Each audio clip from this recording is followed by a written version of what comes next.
It's Fully Threaded Radio, episode 143.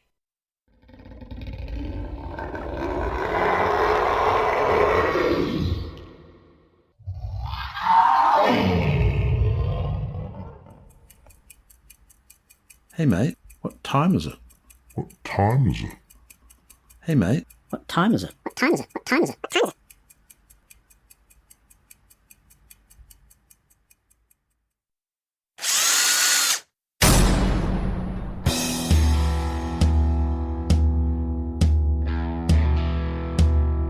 It's time for Fully Threaded Radio.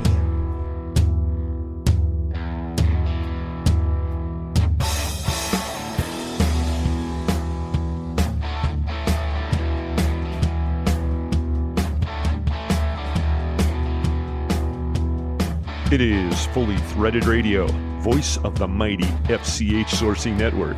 Yes, this is the online, on-demand, predominantly fastener-related talk radio podcast coming to you across the vast audio radiance of the internet. Oh, for the past several years or so now. Actually, we've been doing this for 10 years, okay? Has it been that long? Yeah, time flies when you're having fun, isn't it? Or maybe it's time compression. Could be. Guess we'll have perspectives on that as the show unfolds today. Well, if you're a long-time listener or this is the first time you've caught the podcast, we're so glad you clicked in, everybody. Eric Dudas with you here, coming to you from semi-rural Northeast Ohio. And the voice with that lovely Texas accent that you just heard is the co-host of Fully Threaded. He's Brian Musker. You doing all right, Bri? Doing good. Coming to you from the suburbs of Chicago. Yes, Fully Threaded West, as it is frequently regarded. Right. Doing good, actually. Enjoying the, I guess, remains of summer. Everyone's saying, oh, summer's over. I said, you can't say that. It's actually still here, okay? Well, the big thing in the fastener industry now is that the Vegas show is right around the corner because they moved it up, and we'll be talking a little bit about that on the episode today. But it ties right in with our feature segment, which is going to be a very, let's say, unorthodox discussion of time. Yeah, that would be an understatement, actually. Yeah, but it's got the whole schedule kind of off kilter. And I guess it's not a terrible thing. It's just that everybody's adjusting because we have so much of our late summer, early fall stuff revolves around when we typically go to Vegas. Yeah, right. I don't mind it being early, actually. I mean, it suits me. Whether it suits me next year, that's another matter. Well, we'll find out next episode, but let's not get ahead of ourselves. Let's stay in the present moment, in the present episode, which is episode 143 of Fully Threaded Radio. This time we're publishing on August 20th, 2019. The afore referred to feature segment is a discussion with Bryce Campbell of Bryce Security Fastener. His company specializes in a wide array of security fasteners, as the name implies, and we've actually wanted to have him on the show for quite some time. Never really knew when to squeeze it in and figured, well, it's the time. And so I think with all of the references to time here, it's going to get a little boring, Bryce. So why don't we just right, we'll cut these out, okay? Let everybody know that this is a really, really different kind of segment, and we hope you enjoy it. That's the feature segment today. To kick things off, we've got something a little bit more conventional for those of you who follow the podcast and the Fastener Distributor Index. We're going to take a deeper dive into how the index measures industry sentiment with R.W. Baird analyst David Manthey. Many of you read his monthly report on the FDI. He does the number crunching behind the scenes. He and his team, actually. And if you have questions about how that index is actually produced, this segment should answer most of them. Now, rolling into the Fastener News Report this time, Blue Chip Engineered Products CEO Ken Sanker joins Mike McNulty to kick over the FDI numbers from July this time, Bri. Little moderation. Wipe your brows, everyone. And rolling into that, we'll talk with Eurolink Fastener Supply Services, London Penland. He's come on board, joining his dad over there. And then he'll ride shotgun with us as we talk to Emerald Expositions' Morgan Wilson, who has a preview of this year's Vegas show. That's good. Yes. So it is a jam-packed episode. In addition to all that, of course, Carmen Vertullo has the Fastener Training Minute. This time he talks about coatings and plating. And I want to point out right here at the top of the episode that if you are heading out to Vegas, you want to carefully consider heading out there a day early, because on Tuesday, September 17th, Carmen's offering a full day of training on that subject of coatings during a Fastener Training Institute sponsored session. Get out to the website fastenershows.com to get details on that and sign up, because it does require pre-registration. This is an all-day training session, and most of you know that we're very fortunate to have Carmen Vertullo appear every month dishing out his brand of fastener expertise. Right. It's a good idea to turn up a day early anyway. You can sort of get adjusted to things and set your booth up, and it saves a lot of stress. Plus, you can put down a good base for the opening bash, get in there with the right mindset. You might think that. Okay. Well, when Morgan gets here, he's also got a couple other reasons why you'll want to head out to Vegas a little early, including Emerald has brought back the golf outing. I know you're not really big into it, but I think it makes sense for a lot of people. Yep. And a lot of those people are the fine sponsors of Fully Threaded Radio, without whose vital support this podcast would not be possible. Brian, let us know all about them. I will. The title sponsors of Fully Threaded Radio are Stillfast and Brighton Best International. Stillfast, for service you deserve and people you trust. And Brighton Best International, tested, tried and true. Also sponsoring Fully Threaded Radio are Buckeye Fasteners, BTM Manufacturing, Eurolink Fastener Supply Service, InSequel Software, the International Fastener Expo, ND Industries, Parker Fasteners, Volt Industrial Plastics, the Worth Group, and Solution Industries, home of Solution Man. So thanks to our sponsors. Make sure when you go to Vegas, you call around at their booths, and if you are in need of fasteners, then you go to them first, okay? They're clearly good people because they're supporting us and you. Thanks to all of you. Good advice, Bry. Most of those sponsors will have a booth at the Vegas show this year. And some of them look after us very well, not just as sponsors, but providing us refreshments. Yes, of every variety.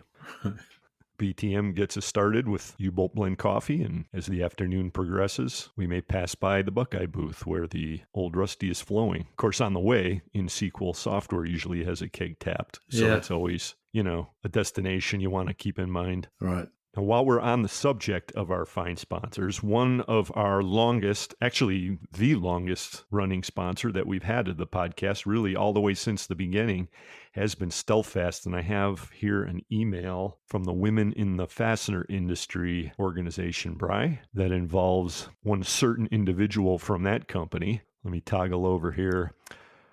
Woman of the Year is an award that recognizes exemplary leadership and success in the fastener industry. The recipient will have a long and distinguished record of advocacy for the professional advancement of women. And Wi-Fi's Woman of the Year 2019, none other than Rockstar Simi. Cool. Congratulations, Simi. Right.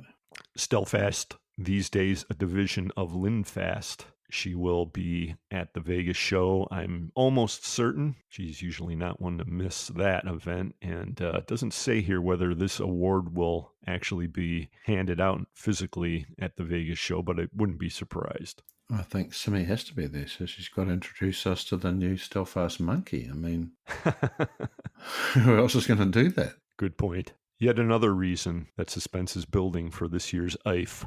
Yeah. Got one more award that we should probably point out here at the top of the episode, Bry, while we're on the subject of awards. I have the NFDA newsletter. Okay. They've announced the 2019 Fastener Professional of the Year. That honor has been bestowed upon Mr. Kevin Keenan of Massachusetts-based Specialty Bolt and Screw. Longtime members of the FCH Sourcing Network, and his son Jay has made several appearances on the podcast, but not for a while. That award will be presented at the NFDA Executive Summit. That's in November down in Naples, Florida, Bray. Okay. Now, in the newsletter here, Mr. Keenan has a whole list of accomplishments, as you'd imagine. And one of the highlights is the fact that he took a $1 million company to an international firm with sales exceeding $50 million. So, wow, that's a real accomplishment, actually, in any industry. Yeah. quite impressive. Congratulations to you, the NFDA Fastener Professional of the Year. That's a relatively new award, Bry. So how long's it been around then? This is the third rendition, I'm pretty sure. Huh, okay. Yes, the NFDA figured it was high time that we had an honor like that for the industry. Yeah, stop these time things, okay? Okay, sorry.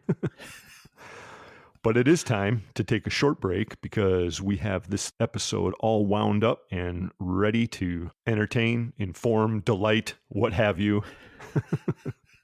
So thanks once again, everyone, for clicking into Fully Threaded Radio. We'll be back momentarily to put a wrench to this one. 2 men, 1 server, a fastener dog, and a stunning lack of more lucrative alternatives. It's Fully Threaded Radio.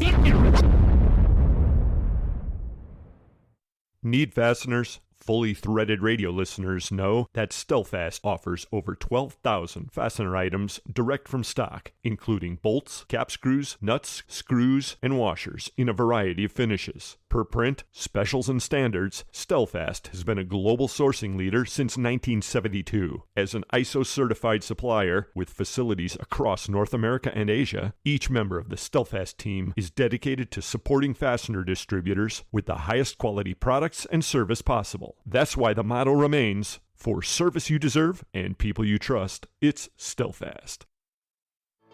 At Bright & Best, we continue to expand our wide range of products, including stainless steel and metric fasteners. Our family of brands include Preferred, U.S. Anchor, and Ironclad Performance Wear. BBI has been a trusted partner since 1925.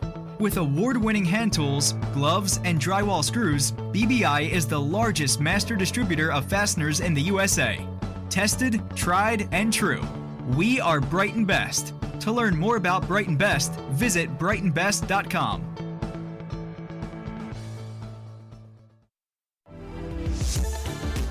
Parker Fasteners is your premier cold heading manufacturer, forging the future with precision and quality as our top priority. When you think of domestically produced sockets and tamper-proof screws from alloy and stainless, including A286, think Parker Fasteners. Our lockout line of security fasteners feature high torque, oval center pin design, and unique lobes that provide one-of-a-kind security for your customers. Our in-house 3D printing capability makes the prototyping process fast and affordable, and we're ready to produce your large or small run orders with highly competitive pricing and unbeatable lead times. So, forge the future with Parker Fasteners. Visit Parker Fasteners online today at parkerfasteners.com.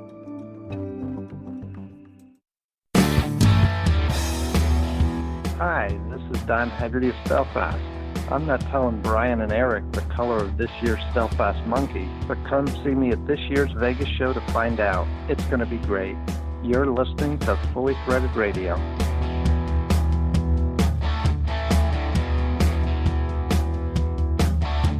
So tell me, how did you get Don Haggerty to say that? Yeah, well, he has no problem not telling us what color the StealthFast monkey is, but telling us that he won't tell us. You're right. You just have to show up in Vegas to find out, folks. Hey, everybody. Brian and Eric back with you. Lots of our friends will be in Vegas exhibiting and walking the show floor. Don't hesitate to stop by the FCH booth, everyone. FCH Sourcing Network. Hope you're all out there using that particular website whenever the need comes up to find a hard-to-find fastener or inventory item. FastenersClearinghouse.com. You all know by now. Right. Fasteners with an S. That's right. And the S also stands for Solution Industries, who has produced their latest cartoon character fold-out section in the latest Link magazine, Brian. I know you've read this. I know. And I started off on this and I thought, oh God, this is just made for you. I mean, of all the things that Solution Man and Solution Industries have to fix up, it's hydrogen embrittlement, your favorite subject. Well, it's a serious topic and it's favorite nothing. I mean, this is a serious issue and it's being dealt with, let's face it, in a kind of a comic book way by Solution Industries. So when did you last talk to John Riddell? It's got to be that. Yes, well, I don't know if it was him that came up with this. I'm sure he had input, but Laura and the team over there, they have their way of producing these things. And this time they've given a face, an ugly face, to the ugly subject of hydrogen embrittlement, all in an entertaining fold out. Don't miss it in the summer issue of Link magazine. Good job, everyone. And it looks like a horribly mutilated version of the Incredible Hulk, actually. Yeah, well, the other guy, too, on the other page. They have two villains on this one. There's the hydrogen embrittlement character on the one, and on the other side, the dreaded other guy. Yeah, right. I'm wondering who was the model for that. It couldn't have been Andy Croft, could it? No. No, he's friends with John. I don't know. Certainly nobody that you want to be hanging out with. Good thing Milton Mills is there, too. I know. Yeah, just as well. I think you're going to be seeing more superheroes and characters coming out as time goes on. Solution Industries. Lots going on over there, Bry. Big news I'm expecting in Vegas this year. Oh, okay. Well, I'm sure you'll tell me then. The fastener world will soon know, I'm sure. Hey, one of our other friends also splashing across the headlines of the fastener media. The July-August edition of the American Fastener Journal features Volt Industrial Plastics. Yeah, actually, I saw that. And also, I saw Sophia the Fastener Dog. Yeah, that was cool. More people should show their fastener dogs, We have to revive that whole fastener dog thing. That was fun for a while, don't you think? It was, unless you were really recording, and then it proved to be not quite so much fun, okay? That's true. Yes, Jack the Fastener Dog often got caught in the wires and stuff under your desk, didn't he? And the wires, and then the mailman would come and Jack would bark, and someone would come to deliver something and the Jack would bark, and there was a problem. A lot of fastener dogs out there. I think they enjoy listening to fully threaded radio, even though they may make it hard to produce. No, to Jack it was just a rather unnecessary inconvenience because it was stopping me from taking him for a walk. Yeah, well, they can be a little self-centered, that's true. But Sophia the Fastener Dog over there at Volt Industrial Plastics looks very well-mannered. She's, I guess, a goodwill ambassador over there. The little feature on Volt starts on page 11. Take a look at the American Fastener Journal, everyone. While we're on a roll of pointing out what some of our friends are doing out there, get out to the EFC booth while you're in Vegas, everybody, especially if you want to win an iPad. Oh, well, I might just want that, actually. I got this email here from Joyce. She, of course, has her fingers crossed that their booth actually makes it to the show floor this time. Yeah, I know, right. Disaster. Yeah, you'll recall back in Cleveland, I believe it was, they were standing there high and dry, although that did not prevent them from giving away that awesome guitar. They had an electric guitar in keeping with the Rock and Roll Hall of Fame theme. Yep, that's true. EFC International, they certainly do never disappoint when it comes to the cool giveaways. They've also got some Amazon gift cards they'll be giving away. Register to win at the EFC booth. Wow. I might have to register late because I usually can't get away on the first day. I don't know if you're eligible, though, Brian. I know, I suspect not. Because they are partners of ours. Yeah. I don't know. I guess you'll have to stop by the EFC booth, too. I could be like traveling salesman and go in disguise. Now, that's an angle that I hadn't thought of, yeah. Thanks for that note, Joyce.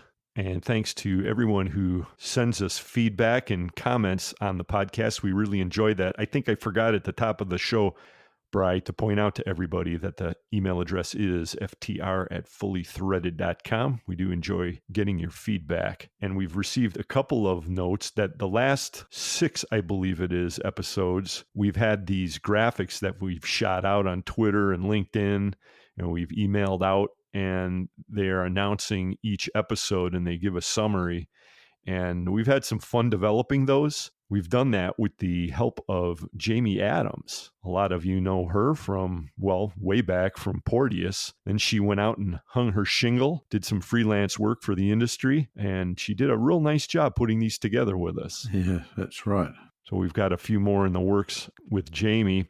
And she has taken a new position with Vicki Lester and her team managing the NFDA. And I presume the Pac West. I think it's both associations, but she's now working with Vicki. Oh, that's cool. Yeah, she just started over there. So congratulations, Jamie Adams, on that new role. A lot of people in the industry know her. I got more than a few comments on the Vegemite files because of her. Yeah, that was a pretty good one. I sent her the picture, but I didn't know she was going to be able to integrate it into the graphics so well. And I thought it captured the idea just perfectly. And yeah, that was great. Get out to Twitter if you haven't seen Jamie's work on those graphics. They're really fun, I think. And speaking of Vegemite, I don't think I'll bring it up, Bry. No, we'll just have to wait and see the reaction when people show up at the FCH booth in Vegas this year. We're not going to tie the whole Vegemite thing in now, right? No. We'll leave people in suspense. Hold that off? Yeah. Okay. All right. Then one final note before we get on with our conversation with RW Baird analyst Dave Manthey, discussing making the sausage that is the FDI each month. This was a conversation that we'd wanted to have for quite a while and just get into the mechanics and some of the background of the FDI and let you know a little bit more about Dave Manthey. And one thing that I realized that I failed to do right after we turned the recorder off was to address the topic of seasonal adjustment. And I mentioned it to Dave like 2 days after we recorded this thing. And he said, you're right. That is an important thing we should have covered. And I think he's going to come back to the podcast. But just in general, the seasonal adjustments were built into the FDI to sort of smooth out the monthly index number. Yeah, the summer malaise when people thinking of things other than buying fasteners, when it's nicer to sit outside or go on holiday. So it's, the industry or the economy is not in collapse at that moment, but the fastener industry is in a bit of a downturn. Yeah, well, it's kind of an annual collapse, really. I mean, we all know our business cycles and how they ebb and flow. The attempt of seasonal adjustment is to smooth all that out with some, let's face it, it's like, to me, it's black magic, statistical black box stuff. But he was going to discuss that, and I think he will on a forthcoming episode. In the meantime, if you have specific questions about the FDI, he is more than happy to address them. You can send anything you have over to ftr@fullythreaded.com. We'll pass it along to Dave. I'm pretty sure he would have no problem handing out his address, but for now, let's just leave it that way.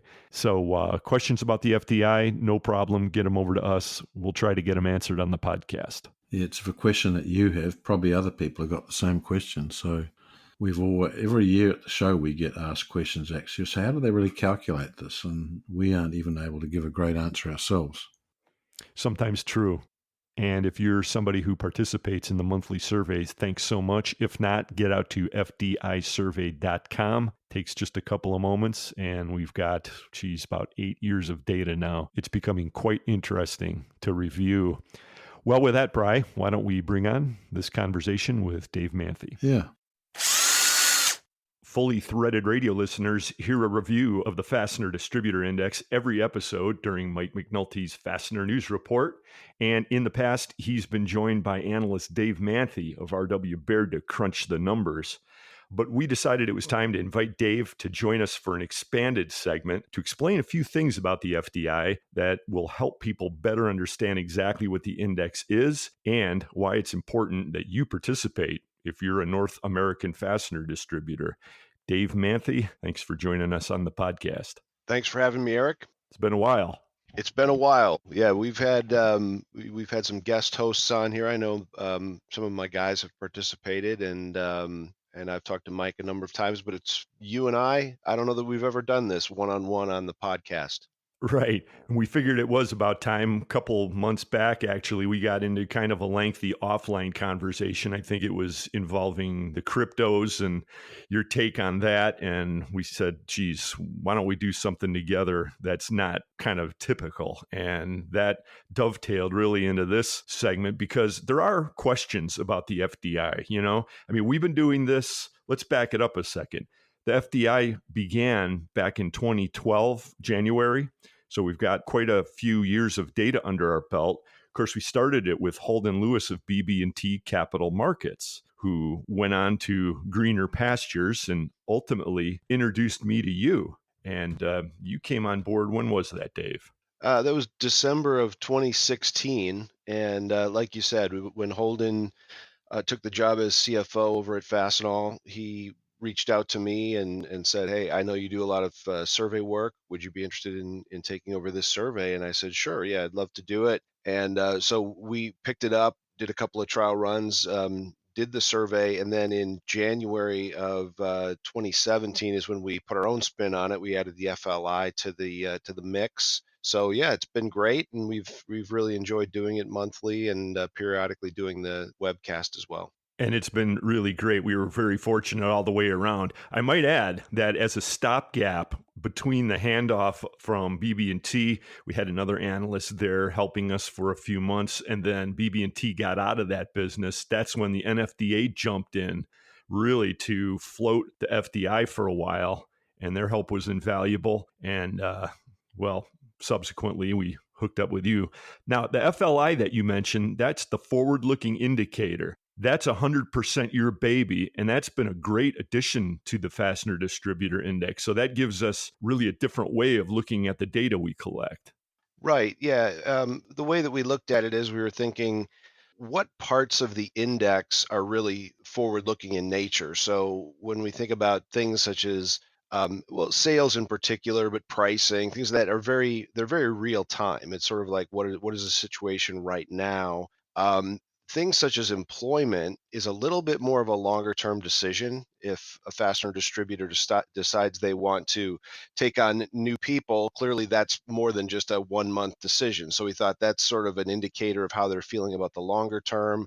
Of course, as a part of the FDI, there's a question about respondents' 6-month outlook, which is clearly a good component for the FLI, but also inventories. We looked at it and said, in sort of an inverse way, saying, if customer inventories appear too low by the respondents, that would imply that they need to rise in the future. And same with respondent inventories. If they're too low, they would theoretically need to restock. So that commentary, when the respondents come in and say inventories look too low, that means relative to business conditions or what they expect is going to happen. So we would expect in the subsequent months following that activity would pick up in order to fill those inventories. So we looked at those components, put them together, and created this FLI, which we think is a nice addition. It tends to lead the FDI by a month or two. It tends to lead some of the public company indices and so forth. So it's been a really a good tool for us. I know people enjoy seeing that number. It does generate a little bit of excitement, or I guess lately, the opposite of that. But let's rewind and talk about the FDI in general first. So it's a diffusion index. Can you explain what's a diffusion index? And then let's go piece by piece into the 4 main buckets of responses that go into building that number that we produce each month. Yeah, sure thing. So diffusion index, without geeking out on the statistics here, essentially when you see a number that's 50, that implies that conditions are flat. If there's a reading above 50, it would signal expansion, and below 50 signals contraction in whatever index we're talking about.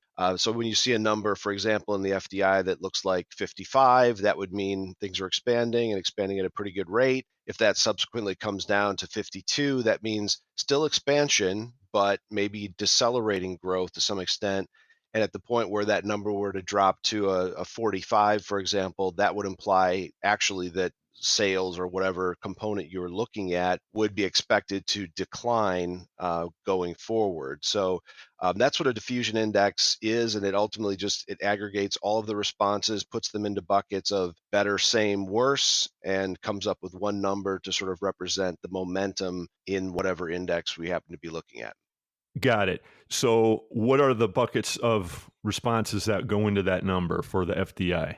Well, for the FDI, there's really a number of topics here. We look at sales, employment, delivery times, inventories, pricing, and 6-month outlook.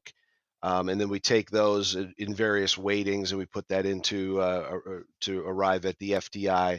As I mentioned, we use a subset of those categories, maybe somewhat differently, to arrive at the FLI, but in both cases, that's the set of data that we're looking at. And again, for those that have gone to fdisurvey.com and participated in the survey in the past, you know it's just simply each of those categories, and we're asking you, is it better, the same, or worse than last month. And that's as simple as it is.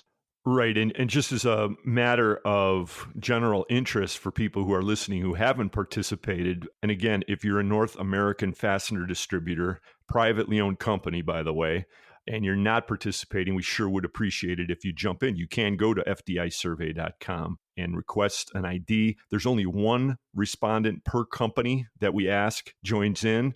But that one respondent will get an email each month, and the survey takes, less than 2 minutes and 100% confidential. All that information is used. As a matter of fact, Dave, you don't even know the companies that are responding, do you? Not at all. No, completely confidential. Right. We strip all the ID info off of that, send it to Baird, and they crunch the data, write the report, and it goes into our historical data, so of which we have several years now. So to give listeners who still aren't familiar with the FDI even more context for this, can you compare and contrast what we're doing with the FDI to the widely known PMI, the Purchase Managers Index?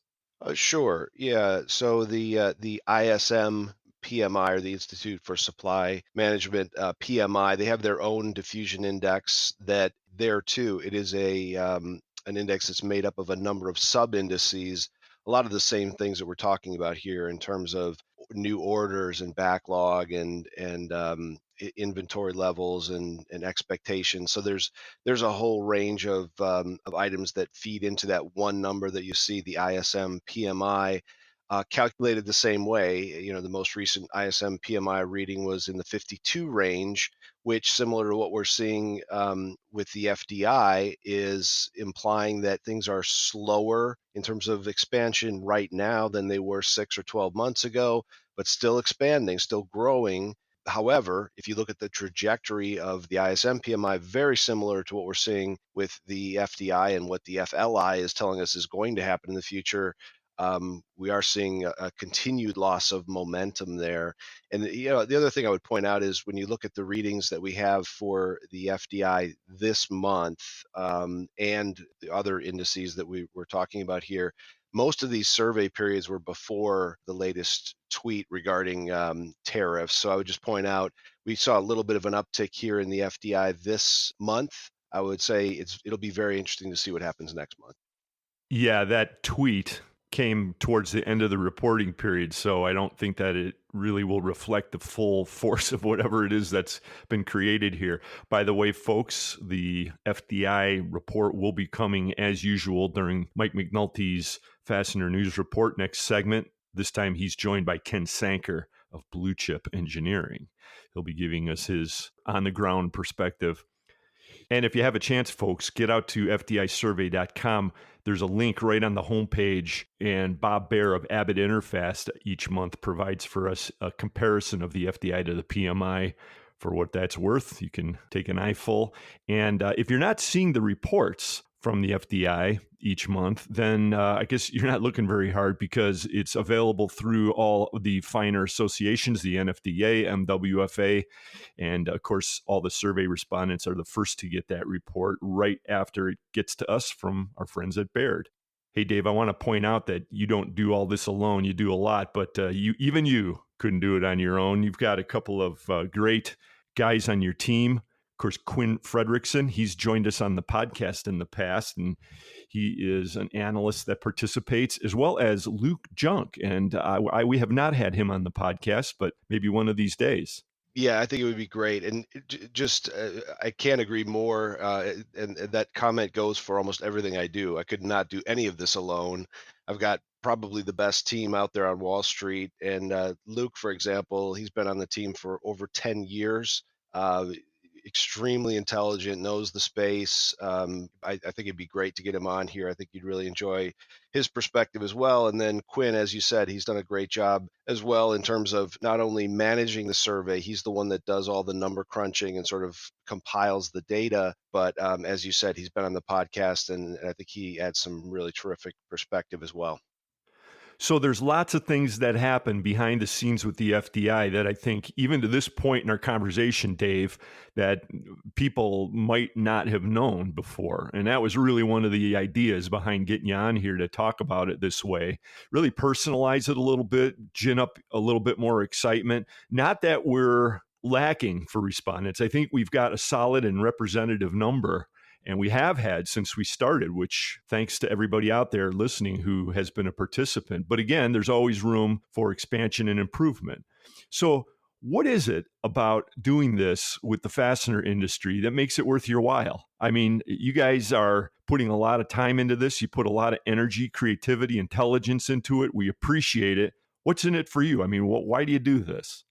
Yeah, well, let me start, Eric, by I'll outline sort of why I think it's important for participants and what it means to them, and then I'll tell you what's in it for us as well. First of all, as I think about people that participate in this, you made the comment earlier about this is literally a 2-minute survey. I think generally out there in the world today, there's survey fatigue where everyone wants your opinion on this and that and the other thing. This survey will take so little time. It's a very, very low time investment. And I think what you get in return for that, as we're talking about here, we will provide a number, a trend, some commentary about what's going on in the industry. And keep in mind, this is not Dave Manthey coming up with an idea or thinking about it in an ivory tower. This is me taking the data that you all provide, turning it back to you and saying, this is what your peers are seeing. This is what they're doing. Here's how they're feeling about the world. So one way that this data can be useful that we've heard is benchmarking. So as you're thinking about how are my sales trending versus my competitors or the peers that are participating in this survey, maybe to a small extent, it could go into business planning. If you're thinking about 6 months out, the FLI, what does that look like? Are things getting better, worse? How should I think about investing in the near term versus longer term? And then I think just general economic intelligence. When I think about who knows more about the industrial economy than fastener distributors. They go into everything. You touch every part of the industrial economy in the U.S. And I think it's a great indicator in terms of just the health of the industry. So really small investment, really great output. As it relates to our information, we cover stocks, of course, industrial distributors like Fastenal, Grainger, MSC Industrial. We tend to take this data and we'll write it up in a note and say, here's what's going on with the FDI index. The reason it's important to us and the reason that our clients like to read that is the FDI index historically has had a fairly high correlation with Fastenal's average daily sales. So I'm not offering any investment advice here, but I would tell you that there's several of my hedge fund friends will use current expectations for growth in a given month, compare that to what the FDI is saying the world looks like, and that will be part of their mosaic as they think about making an investment long or short in a company like Fastenal. Okay, so there's a lot there. So to summarize, you're involved with the FDI because it seems to be an important piece of the overall picture, the overall industrial picture, and that's the space you play in. Well, I'd have to say that it's a symbiotic relationship. It works well for everybody, and I'm glad we're having this opportunity to flesh all this out. So thanks again, Dave. No, thank you. So you mentioned that you pay close attention to Fastenal, Grainger, MSC, the big boys, as it were. And is there anything percolating on the horizon that perhaps our audience should know that maybe you've got an insight into? I would say that the key takeaway from what we've seen lately is just one of moderation. And clearly, all of your listeners are fully aware of what's happening on the tariff front and the global trade front. And I just think that's having a general negative impact on the overall growth of the industrial economy, along with other factors. I don't want to put it all on that, but I think there's, this cycle is record length. The bull market is extremely long. So there's a lot of factors that are going into what's happening in the stocks. But I would say if you look under the surface at Fastenal and you think about kind of what it means for the broader industry, First of all, manufacturing customers were up about 8% last month. Non-res construction grew just 2%. So we've started to see maybe a little bit of moderation on the non-res construction side, and we've seen that more broadly across the coverage list. Fasteners as well, up 2% versus non-fasteners up 9%, and this is just for the month of July. But when you look at that trend, some of that is company specific in terms of the on-site and vending and some of the things that Fastenal is doing specifically. But I think also some of it is speaking to that underlying strength of fasteners more broadly, which again is reflected by the FDI respondents and the index that we're looking at there. So I'd say overall what this means is we're expecting probably mid-single digit growth for the company for the remainder of this year, which is down from double digits last year. But that's very consistent with the tone of the market right now and the tone of the fastener industry based on the survey data that we're seeing. Got it. Okay. Well, we'll keep our eye on that. Of course, as you mentioned, there's some form of coverage of that topic on each FDI report that you generate. So again, respondents will get that information summarized for them. Well, as I mentioned at the top of this conversation, Dave, we really meandered a couple months ago when we came up with the idea to do this, and we were talking about the cryptos. And of course, we've had some fun with that subject ever since. And that is not the area of your focus, but you had some, what do we say, some definite wild ass guesses during that conversation. And at one point, you really made a great bet on Bitcoin, didn't you? Paid off for you. Well, I would say it's more like going to Vegas in that respect. I don't think I had any specific knowledge other than just the ebb and flow of psychology in the market. I was actually, unfortunately, I was in a hospital bed at the time, but I remember watching CNBC and the hype that was surrounding Bitcoin was incredible. And so I was riding that wave. And at the point where it was a ticker on the bottom of the screen on CNBC, I realized that this is probably the end of the bubble. And so shortly thereafter, I sold everything and I haven't been back. I did pay my taxes. I'll just say that for the record. And everybody out there that plays the cryptos, be sure to pay your taxes. That's the one way they'll get you. So yeah, that was fun. I think ultimately it's interesting. But as we've talked about, Eric, I think I don't know how it works as a currency when it can be worth 3,000 one day, 10,000 the next day. How do you use that money to buy a pizza? It just doesn't make sense long term. Yeah, a lot of people are struggling with that, and there's a lot of questions. It's not going away. Of course, there's headlines all over the place about this Libra lately, and people who are still struggling with the general concept of cryptos are probably not even involved in that conversation, but people who have a little bit of insight are still scratching their heads. I'll just say that. Anyhow, it's a subject that doesn't pertain directly to the FDI, but we had some fun with it, and I appreciate that too, Dave. So again, it's Dave Manthey with R.W. Baird. He's the analyst we've been working with for the last several years on the Fastener Distributor Index. He and his team do great work. They'll be appearing from time to time with Mike McNulty to do the monthly roundup. And once again, Dave, we're so grateful for all your great work. Well, thanks, Eric. Yeah, I really appreciate the opportunity. And as we said earlier, it helps us in our research process. And I'm glad we can be helpful for the survey process as well. So thanks very much. And to all the listeners out there, thanks for participating. We really appreciate it. And if anyone has any questions, feel free to reach out to me. Dave Manthey. We'll be back momentarily with more Fully Threaded Radio. Thanks for listening, everyone.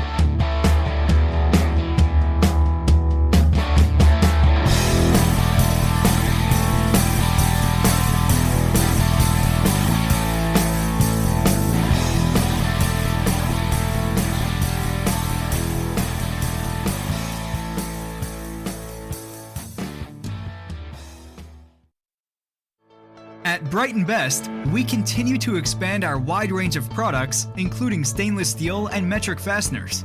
Our family of brands include Preferred, US Anchor, and Ironclad Performance Wear. BBI has been a trusted partner since 1925. With award-winning hand tools, gloves, and drywall screws, BBI is the largest master distributor of fasteners in the USA. Tested, tried, and true. We are Bright & Best. To learn more about Bright & Best, visit brightandbest.com.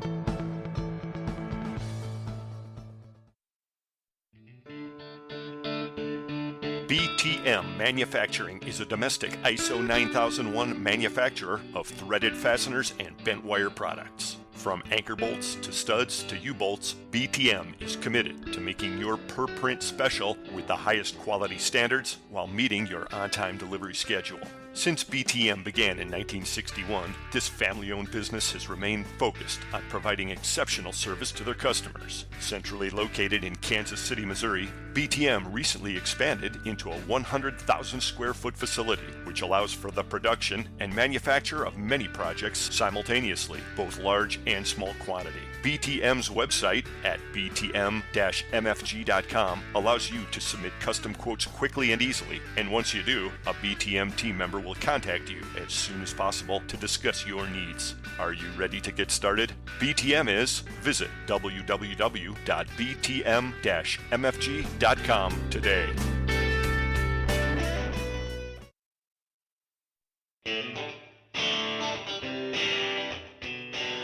Hey mates, Brian Muscat. Regardless of the required size, material or finish, Eurolink has the European resources to meet your demands for hard-to-find metric fasteners. We're the one-stop source for all of your metric needs, saving you time and money searching for these parts while fulfilling all of your requirements. How do we do it?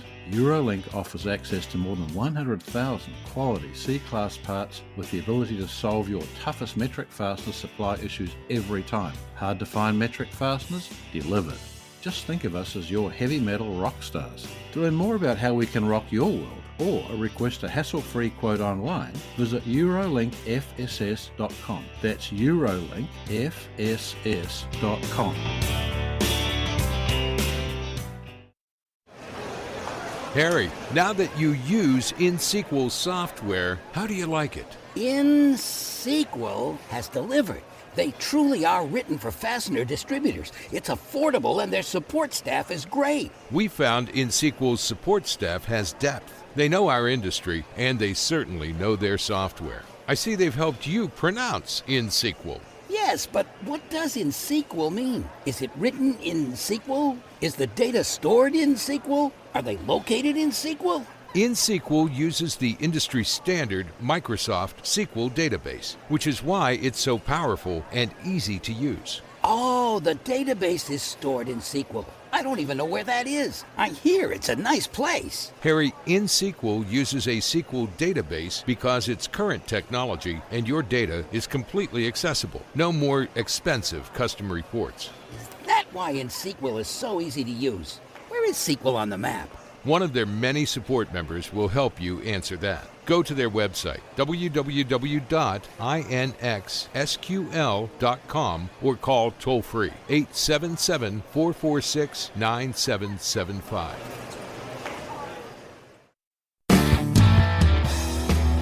Hi, this is Rob, Big Country Reynolds of InSequel Software, coming to you from the 19th hole, and you are listening to Fully Threaded Radio.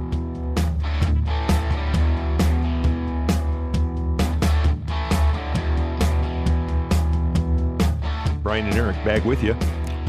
Well, it's the news segment, and also this time we've got Morgan Wilson coming up because I can't believe it, Bri, but here it is August and we're already thinking of the Vegas show. Well, some of us have been thinking about the show for a fair while, actually. Well, that's true. But it's right around the corner, and we've got him. Anyway, on the last episode, which was 142, at this very moment during the show, we were talking about a tweet that flew by from our friends over there at Eurolink Fastener Supply Service, and it had to do with ISO versus DIN, and we figured, you know what, let's cut to the chase. We've got, from Eurolink, London Penland sitting shotgun with us right now. Hey, London, thanks for hopping on. Hey, Eric. Hey, Brian. Thanks for having me on, guys. That's all right. Welcome. Now, were you the guy behind this tweet that we were talking about last time? Well, my dad was. I mean, we had a discussion together about this idea that he's had, and so, but yeah, he was the man behind it, Craig Penland. Yeah, well, he's behind a lot when it comes to hard to find metric stuff, and you guys together are doing a lot to advance the general knowledge of ISO, aren't you? I mean, that's one of your objectives that you've stated for Eurolink. Absolutely. I mean, a lot of times when we're working with customers, they'll come to us with like a DIN standard, and we'll shoot back at them with like an ISO standard because that's what's comparable, or for whatever reason, and so there's a lot of confusion out there about the comparisons between DIN and ISO standards. That's very true. So I think there's a little bit more to your strategy, though, isn't there? Isn't a video blog coming, and you're going to try to help spread the word about this subject that way? Yes, sir. Yeah, that's the idea. Is that what we're looking to do? Is we're looking to launch a vlog series. With my background in education and being a teacher and in science, I'm used to having to package knowledge into something interesting and educational. And so, using that expertise along with the expertise of our crew here, that collective knowledge, we want to develop this vlog series and post them to our new website that we're hoping to launch there just right before the Vegas show and showcase at the Vegas show. Okay, cool. As well as have a YouTube channel on it as well. Well, from what we know, there is confusion, and because people ask us and we're not the experts, so it's good that other people know if we can refer people to. Yeah, absolutely. I mean, we hope to be the go-to people for that. So that way in the future, when you refer them to us, that we'd be able to answer all their questions and even be able to provide educational resources on the website that people could go to, so that way they can just very quickly and easily see what it is that they're searching for, and as far as comparing those DIN and ISO standards. So when did you then create this rather strange interest in these standards anyway, actual fasteners? When did I get interested in fasteners? yeah. That's the big question. Oh man, let's go back a little bit. So Dad dragged you into the warehouse when you were 3 years old. Okay. You're not far off from that. Yeah, I mean, you got to Eurolink, man, started in our basement. All right, I don't know what all he said about the history of Eurolink, but it's actually quite an interesting story. But it started in our basement. I mean, I remember cleaning the toilets and doing all that stuff when I was a kid. And then when I was in high school, I did sales for like Best Buy and stuff, but I also would work in the warehouse here and all that. And then in college, I actually did some sales. And then I kind of went my own path for a little bit. I won't go through the whole story here, but I actually ran a little construction company and did cancer genomics research for a little bit and things like that. And so I've always had a background in science and things. And I think where he got me was when I started realizing that there was more to the fastener industry than just the nuts and bolts. That there's all this engineering and all this stuff like that behind it, and understanding these specs. And I could bring some of my interests to the table, and so he approached me in December and offered me a job, and I couldn't turn it down. So here I am. Okay, so it's a little hard to get out of this industry, as we've all found, incidentally. So you better like it, okay? I think I will. So far, so good, man. I've actually really enjoyed working here. Good. Yeah, I don't know how much of a welcome wagon we make, London, but for whatever it's worth, welcome to the industry. Yeah, no, right. Actually, I'm thrilled with y'all's welcome. I really appreciate it, sincerely. Well, we'll be talking to you for sure in Vegas, and Eurolink will have a strong presence there. We'll look forward to the video blog in which you'll be continuing our further education on ISO versus DIN. And I know there's a lot coming on that. And I've got the T-shirt to prove it, as a matter of fact. Yeah, what are you in search of? Exactly. Eurolink always has the cool T-shirts. Get out to the Eurolink booth at Vegas. We've got Morgan Wilson coming up here in a minute. We're going to keep you on board. You can ride shotgun with us as we talk to him about that. Would that be cool? That sounds great. Okay. Awesome. Well, the Fastener News Report is brought to us by Volt Industrial Plastics. And, of course, the title sponsors of Fully Threaded Radio are Stelfast and Brighton Best International. Well, as mentioned, the International Fastener Expo is right around the corner. And actually, that right around the corner, depending on when you're listening to this, that means September 17th through the 19th, 2019, everybody. With us now is Morgan Wilson, and he's the show manager over there. Hey, Morgan, good to have you back with us. Yeah. Hey, gentlemen. Thanks for having me on again. I'm not sure where the gentlemen are. London's with us too. Maybe. Maybe that's sorry. it. Sorry. Yeah, it was.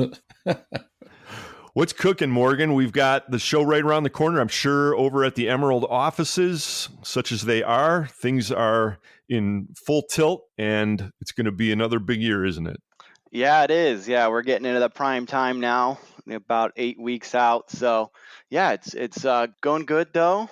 Some new exciting stuff going on this year. I don't know if you heard, but we're launching a new inaugural golf tournament. I think actually the show might have had it a golf tournament in years past before my time, but yeah, we decided to bring it back. We heard there were some people that were playing golf out there already, and figured it's one more opportunity for people to network and get together. So is this in response to your newfound ability to play golf? It might be. It might have been a little, motivation from the MWFA tournament. Yeah, congratulations on that, man. We announced it on the last show, and you always seem to wind up in the right company, Morgan. Well, thanks. Yeah, I was definitely lucky enough to have a good team, and we had a bit of a ringer with us. Big country Rob Reynolds, so we were fortunate enough to play off several of his balls. So, yeah, but if you guys are interested in playing this year, we still have some space available. We have a great venue actually at the Bali High, which is going to be really convenient because it's just about 2 minutes from Mandalay Bay. And it's, from what I've heard, it's a really nice resort. I haven't played myself, but yeah, we have a good rate. So hope we'll see a lot of you out there.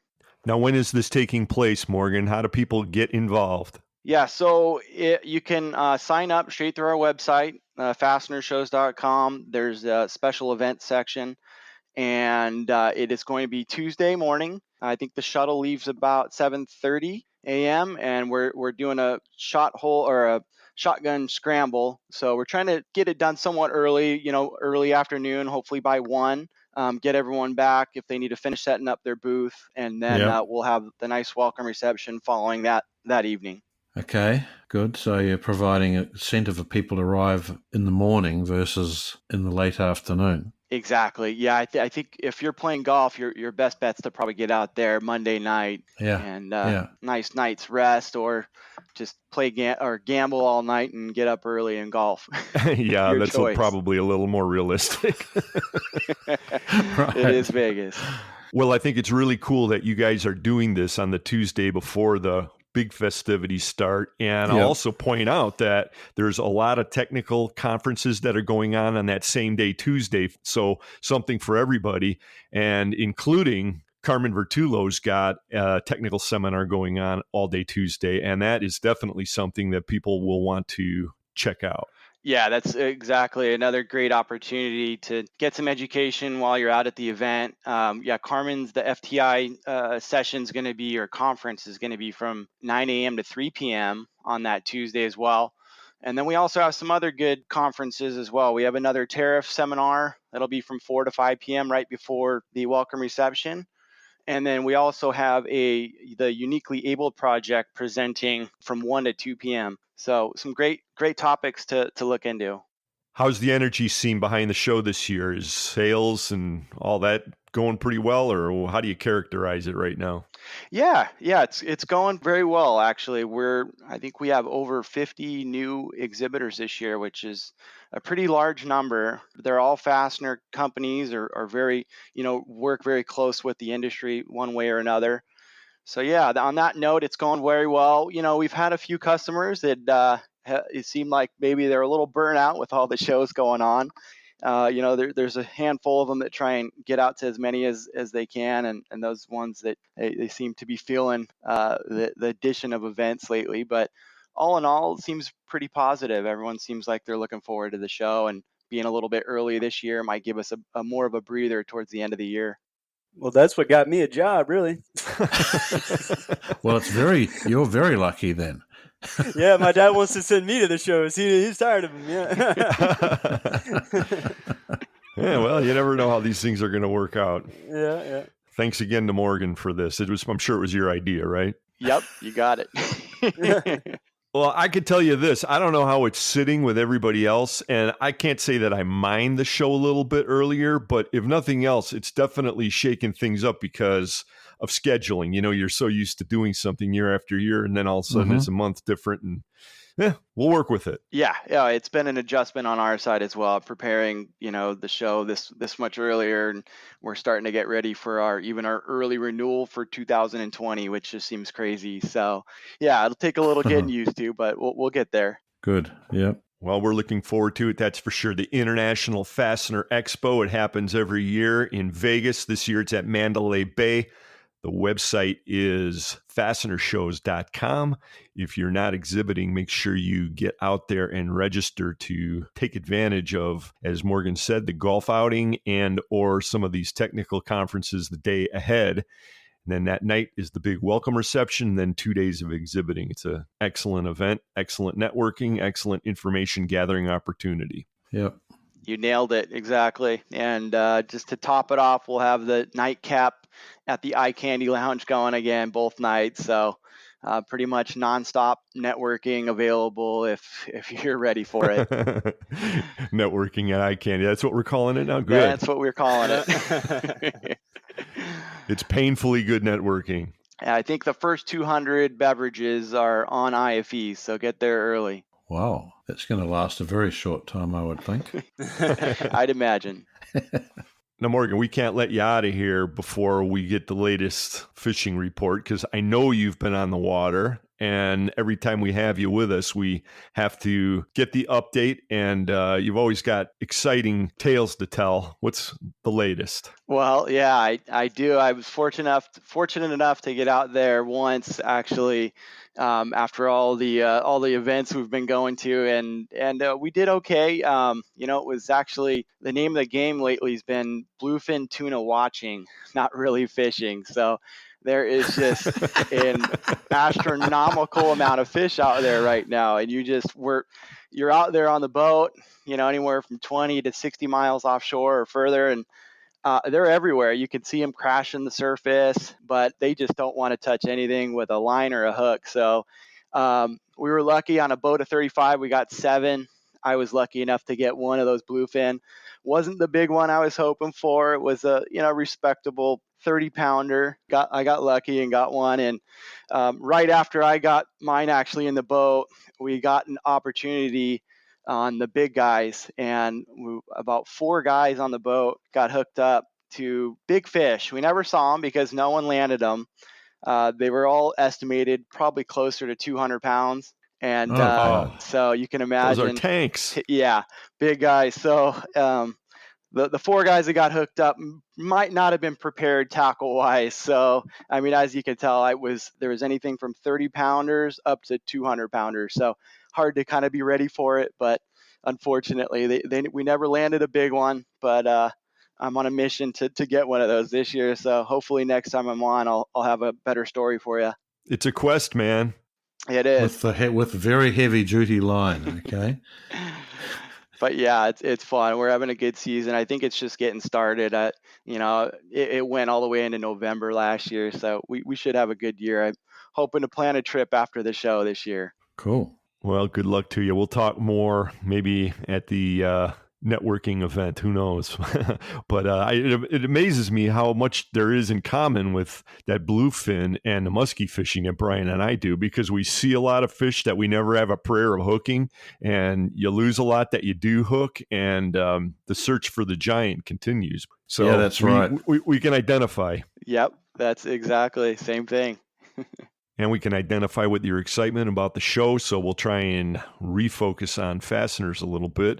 London, this has been kind of a learning experience for you, too. Next time you hop on with us, you'll know the ropes a little bit, but we thank you for joining us. And since you're the new guy and we've got the Fastener News Report coming up, we'd like to offer you the honors. Awesome. Well, thanks for having me, guys. And now with news about screws you can use, here's Mike McNulty. Perfect. Thanks, Morgan. Thanks, guys. See you at the show, Matty. Thanks, London. This is Mike McNulty from Fastener Technology International Magazine, bringing you the Fastener News Report, which is sponsored by Volt Industrial Plastics, makers of the world's finest plastic fasteners. It took nearly 20 weeks and 119 Major League Baseball games, but on the evening of August 12th, the Cleveland Indians moved into sole possession of first place in the American League Central Division. Baseball fans in Northeast Ohio are bracing themselves for a tight 7-week pennant race with the Minnesota Twins, but I am still focused on fasteners and ready to deliver today's Fastener News Report. In this episode, Ken Sanker, CEO of Blue Chip Engineered Products, joins us to reveal the latest results of the Fastener Distributor Index, also known as the FDI. Also in today's broadcast, we have our top story on Fastenal, as well as newsmaker headlines from McDermott Enthone, Brighton Best International, Cooper & Turner, KMC, Innovative Components, IBC, Ned Schroff, and more. On the back page report, we're going to talk about conservatism. We'll get to all of that and the latest FDI results right after this. There's a reason Volt Industrial Plastics is an industry leader in plastic clip, clamp, and custom fastener manufacturing. With over 100 million parts in stock that can be shipped the same day, Volt has some of the fastest lead times in the industry. Volt can do color. We have the capability of molding over 120 different materials and can color match for specific applications. You need it? We can build it. At Volt, we have state-of-the-art technology to build prototypes to customer specs. And although some companies provide similar products, we offer customer service that's second to none, setting us apart from our competition. And now available, Volt's new light-duty cable clamps. With maximum diameters ranging from 3/16 to a ½ inch, these clamps are ideal for hard-to-reach spaces, electronics, and finish work. They prevent corrosion with metal tubing, and with plastic tubing, they won't bind or warp, preventing leaks while maintaining the flow of liquids. Volt Industrial Plastics, the finest, fastest plastic fasteners in the world. Visit us at voltplastics.com. Fastener friends, if you're looking to celebrate a big sale, or if you just want to unwind after a tough day on the job, do it with the golden brown goodness of Old Rusty Bolt beer. It is the finest tasting beer in the Fastener world because Old Rusty Bolt beer is brewed specifically to satisfy the palates of Fastener folks everywhere. That name again, Old Rusty Bolt beer. An Old Rusty Bolt added to every bottle to enhance flavoring. Get some today. The preceding message was brought to you by Buckeye Fasteners and your Howden Bolt Company, official Fastener show sponsors of Old Rusty Bolt, the preferred beer of traveling salesmen. Tell them Rusty sent you.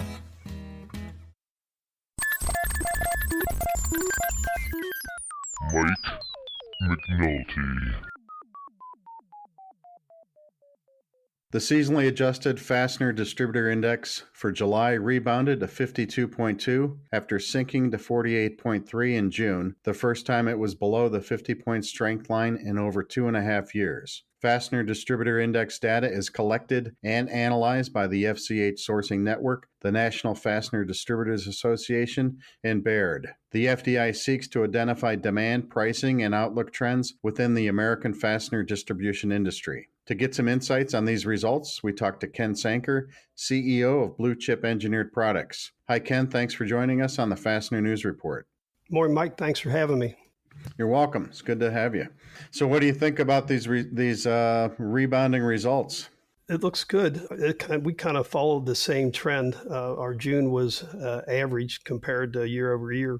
But our rights for our business that we booked in June was one of the strongest months that we've had. So that sets us up for a pretty good fourth quarter and beginning of first quarter of 2020.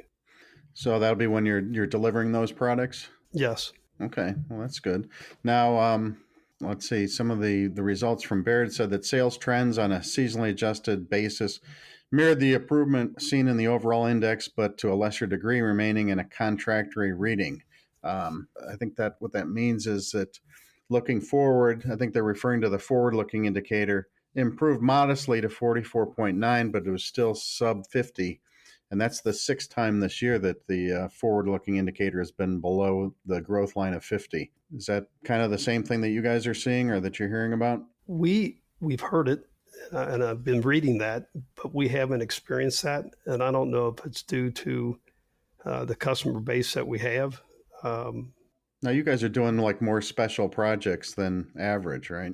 More special, yes, correct. Yeah. Value add specialty parts. So that could be insulating you from the general slowdowns. Yeah, it could be. We're not a tool and die, tools and drill bits, taps and dies. We're more of a to the line production distributor for OEM manufacturing. Our quoting has been strong for the last 6 months in all industries across the board. That's good to hear. We're seeing some of that come to fruition here the third quarter. Yeah, because Baird says, with the improvement compared to weaker results in June, they're saying there's some underlying moderation in fastener markets compared with the strong momentum seen in 2017 and 18. Would you say that 2019 is, for you guys or for your contemporaries, the same as 17 and 18, or is that actually strong but still moderating a bit? We're strong, but it is moderate growth compared to what we experienced a couple of years ago. And I think it's due to the fact of, automotive for us has been pretty strong. We do a lot of automotive and appliance industry, and it seems like that holds pretty steady currently. We don't see any, when they have forecast releases, seem to be pretty steady for the next 6 months. Mm-hmm. So people are still buying cars and appliances then. Yeah, right now they are. Do you see any changes on the horizon with, the automotive people are shifting to SUVs and trucks, as well as talk about electric? Does that really impact you guys? It has not yet, but we do supply some parts to the electric car platforms to our customers, but it's not a good size portion of our business. But what we have realized is that the amount of inventory that we are carrying is less. And that reason being is that people are getting, I guess our team here is getting better at working with our customers for forecasting. So for us, that's a good thing. Our customers are getting better at their forecasting, one or the other. Right, hand in hand. But the inventory levels are lower. Yeah, I think that your inventory levels are lower. Let's see what the Baird report said. Yeah, customer inventories dipped down slightly. Their customers, the respondents, and then that's a good sign, I guess. And the thing that struck out to me the last 2 months, June and July, is that the number of people that are expecting things to be worse 6 months down the road, and 6 months now takes us into the first quarter of 2020. That number was 47% this time, and last month it was 45%. And these are the two most pessimistic readings since the middle of 2012. Sounds like you're not thinking the same thing. But I think that jumps out as... Well, we haven't, and I can only base that on our forecast sales and new orders that we've booked. I think June, like I said, was one of our strongest months for business written all year. And that will start to come through towards the end of fourth quarter, beginning of first quarter of 2020. Mm-hmm. But where we are experienced when the hiring sentiment that they mentioned was unchanged. We've added a couple people, mainly in our packaging division that we started, and that seems to be not slowing down at all. Well, that's good. Now, every time I talk to people out in trade shows and that, they talk about how difficult it is to hire people. Did you guys have a hard time? We did. We absolutely did. For that position in the packaging department, more of an entry-level position, we went the social media routes, and then naturally by word of mouth, and then ads. Right. Yeah, I think the big app is called Indeed or something. Indeed, correct. Yeah, yep. Indeed. We used LinkedIn, our corporate Facebook page, had everybody share it. But it's a challenge, especially at that level. Yeah. Let's move on to the respondent commentary. The commentary is still cautious, and I got a couple of comments here that are worth repeating. Overall, the tone of commentary remained cautious this quarter. One respondent said, quote, "There seems to be a little slowdown in the fastener world," unquote. And then another comment actually linked fasteners into the political chatter world by saying, quote, "We see the president's comments having an impact on our business, mostly for the better, but sometimes it does feel a bit chaotic," end quote. Yeah, and I tell you, that it has had an impact. For us, it's been to the positive. That's good. But there's been a lot of scrambling around lately, trying to resource parts, move them from, to avert the tariffs. and it's been a good thing for us. We've been able to go to different countries, number one. And I think once people go to different countries and resource that, they won't be going back. So you've changed your sourcing channels? Yes. Our team has done a very good job at that. A lot of times it makes sense when you look at the amount of the tariffs on some of these products to explore bringing them back here for several reasons. One, the amount of time and money spent that you bring them in the containers and bringing them in and warehousing them, number one. And then the amount of money, the cash outlay that you have for when we're supporting our customers is generally 3 to 4 months of inventory when we bring them in to make it worthwhile. And then the outlay of cash that you have at the front end, waiting to ship it on the back end and then be paid from your customers. So when we can shop that domestically now, when it makes sense, it's worth doing that, because now we can take, monthly shipments from our domestic source instead of 3 months. So sometimes it's worth looking at margin points on the front end, maybe giving up a few when you're gaining them on the back end from a finance end. Yeah, so it is causing people to make changes, and some get positive results, some get negative, some get a combination of both, but you just got to do what you got to do. Yeah, we run into a few snags, like anyone else, but you work through them, and your customers know what you're up against, so they're ready to work with you as well. Well, that's good. Find the right answer for them. Anything else to add on the FDI, or your general impressions on the economy? I think the economy right now is very steady. We're experiencing good growth, and especially in different markets, markets that we typically have never paid attention to, industries, markets. Any examples there? Yeah, the medical industry for us, we've never dabbled in it. And once we landed one medical customer, it seemed like the other ones start to, once you find out you're good at something, you go to the next guy. Right.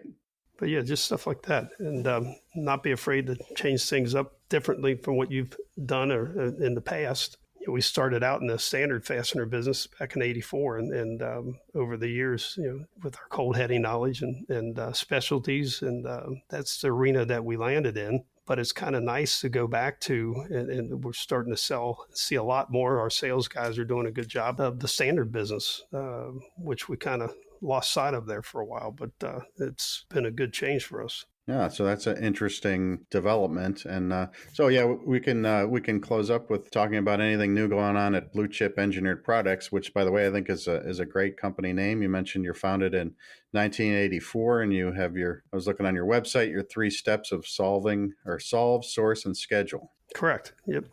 If you want to close up with what's going on with you guys? Yeah, recently we took on we signed a deal with Midsun Products, which is a silicone-based self-sealing tape that we're actually going to we have a booth at the Fastener Show coming up in September.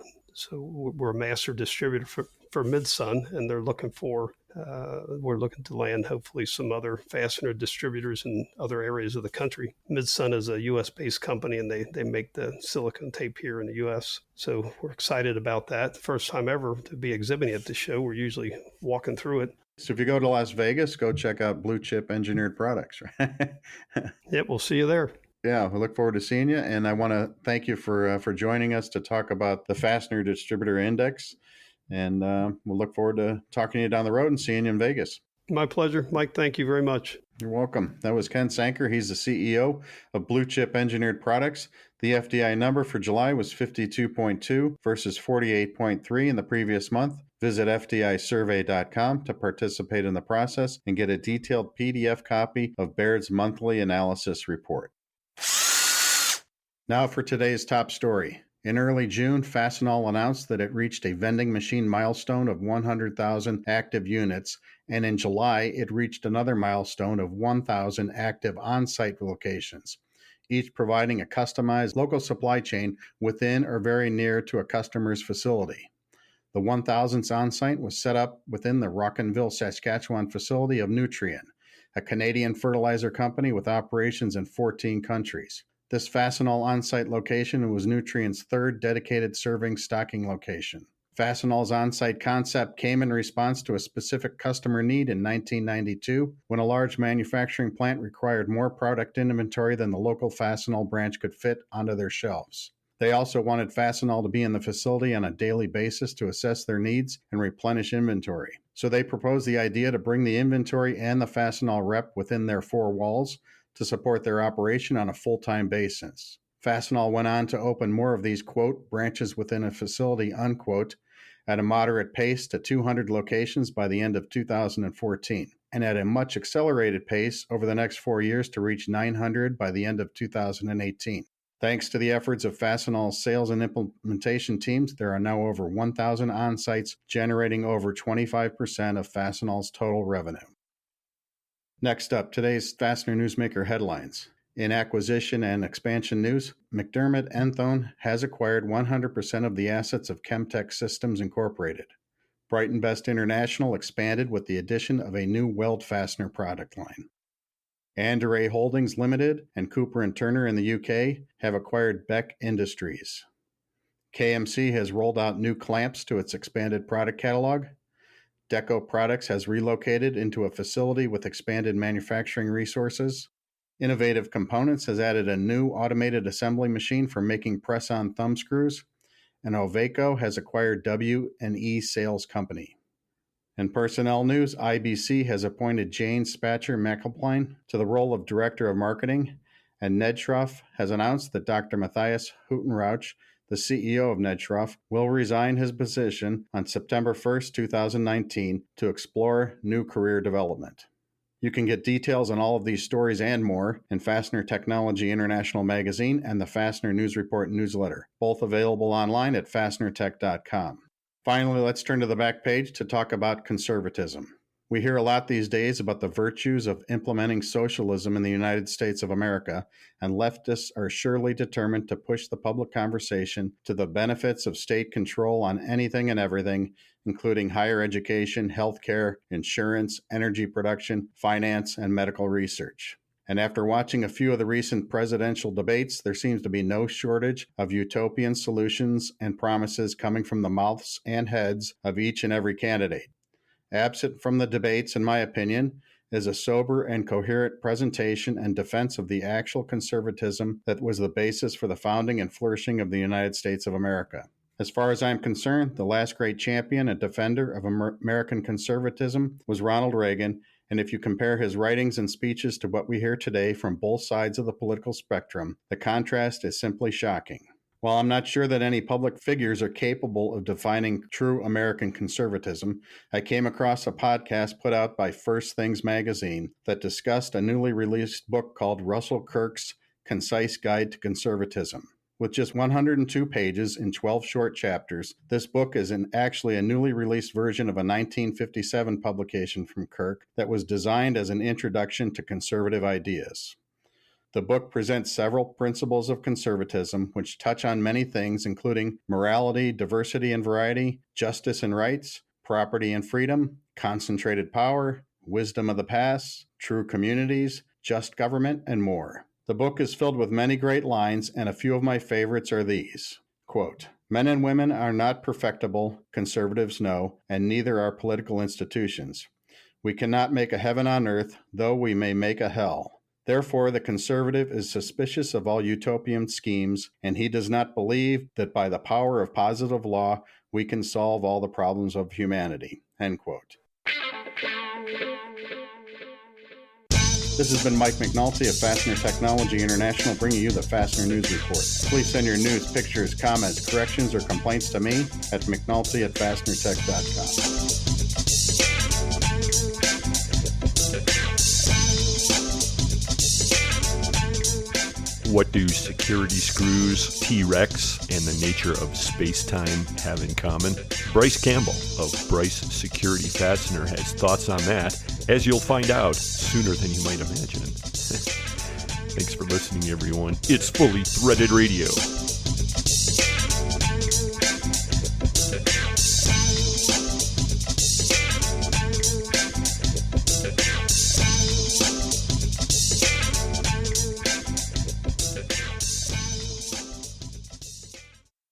Need fasteners? Fully Threaded Radio listeners know that StealthFast offers over 12,000 fastener items direct from stock, including bolts, cap screws, nuts, screws, and washers in a variety of finishes. Per print, specials, and standards, StealthFast has been a global sourcing leader since 1972. As an ISO-certified supplier with facilities across North America and Asia, each member of the StealthFast team is dedicated to supporting fastener distributors with the highest quality products and service possible. That's why the motto remains, for service you deserve and people you trust, it's StealthFast. ND Industries has been solving customers' toughest problems through innovative technologies, competitive pricing, and industry-leading service since 1955. A family-owned business, ND Industries manufactures and applies fastener locking, bonding, sealing, masking, and assembling products. Their pre-application process makes fasteners ready to use at the point of assembly, resulting in reduced labor costs, time savings, and superior quality assurance. As a fully integrated company, ND handles all aspects of operations, from formulating custom chemical compounds and coating fasteners to providing inline inspection, packaging, and delivery services. ND Industries serves the global market with 13 divisions in the continental U.S. and also facilities in Taiwan, China, and Turkey. Learn more about ND Industries at our website at www.ndindustries.com. ND Industries, innovative technologies, competitive pricing, and industry-leading service. Contact ND today.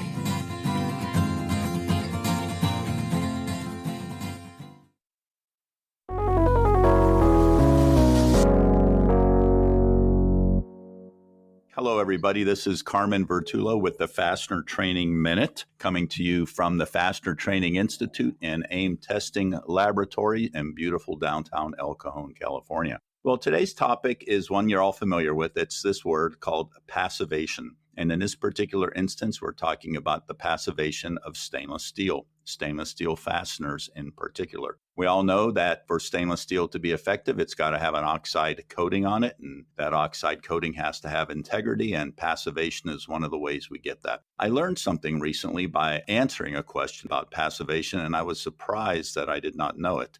So when we return, I'm going to tell you a few things about passivation, a way to find out a lot more about passivation and about that thing that I learned recently.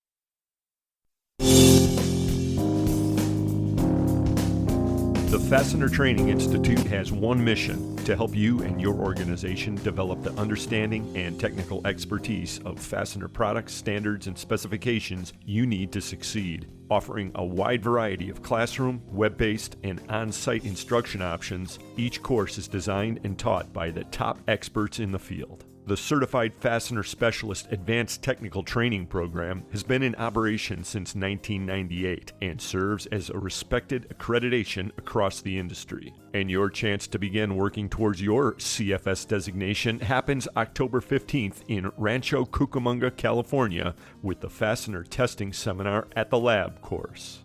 And if you're heading to Las Vegas for the International Fastener Expo in September, don't miss Carmen Vertullo of AIM Testing Lab as he presents Fastener Platings and Coatings. This program runs from 9 a.m. to 4 p.m. on Tuesday, September 17th. That's the day before the expo floor opens. Pre-registration is required, so reserve a seat for yourself and your staff today at the FTI website, where you can also see a complete list of their extensive course schedule. Go to fastenertraining.org. That's the Fastener Training Institute. Now, back to our Fastener Training Minute.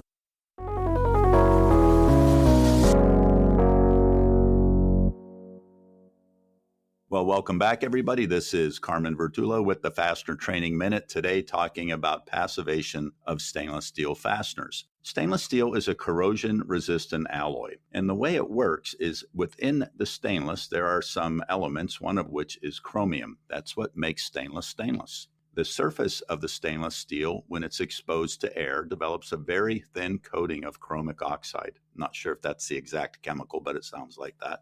And once that passive film is on the surface of the stainless, no further corrosion occurs. Now, sometimes in the processing of stainless steel, we interrupt that passive film or we contaminate it, in particular with elements of iron from cutting tools, from handling, and various other ways.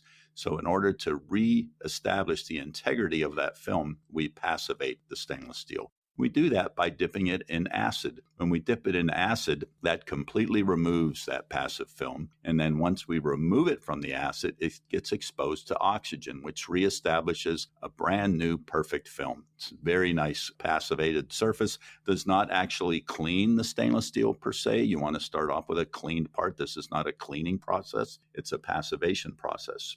Now, most of our service providers that do this for us will do it to various specifications from ASTM or AMS or the federal government, but you must specify the alloy and you must specify what specification and type of acid, time, and temperature and so on is needed. And so for passivation to be effective or to know that it's effective, we also would want to test it afterwards. A lot of test labs do that testing. We do it here at AIM. That's one of the reasons why some test labs also provide passivation services, because those two kind of go hand in hand. So knowing all of that, one of the things that I did not know about passivation was because it conditions the surface of the stainless steel fastener so well, it affects the K factor.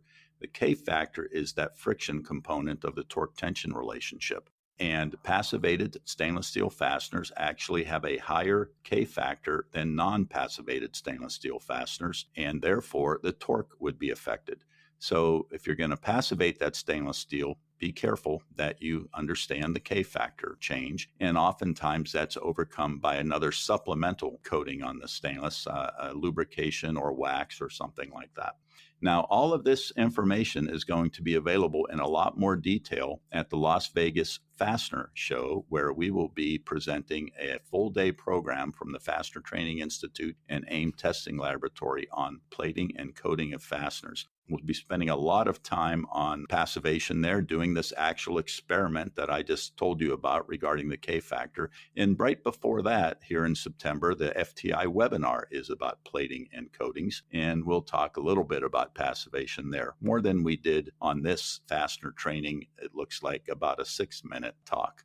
So that's the least you need to know about passivation of stainless steel fasteners. To find out the rest of it, join us at the Fastener Training Institute and AIM Test Labs program on plating and coating at the Vegas Fastener Show this year. This has been Carmen Vertullo with the Fastener Training Minute. Thanks for listening.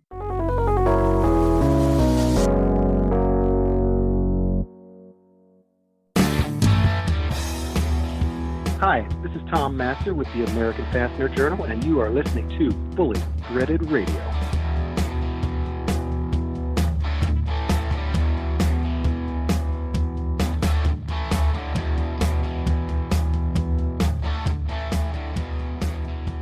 As we've been discussing on the podcast today, the Vegas Fastener Show is just around the corner, and there will be plenty of solid mainstream fastener industry knowledge and connections to be had there, Bry. Yes, you're right. But this is predominantly fastener-related talk radio, everyone. And that means from time to time we try to provide topics that are at a slight tangent to the world of threaded fastening, albeit connected in some important way. So in what way? Like why Vegemite is useful for people in the fastener industry in Australia? You got it, Bry, yeah. Why fishing is very important for people in the fastener industry in the US.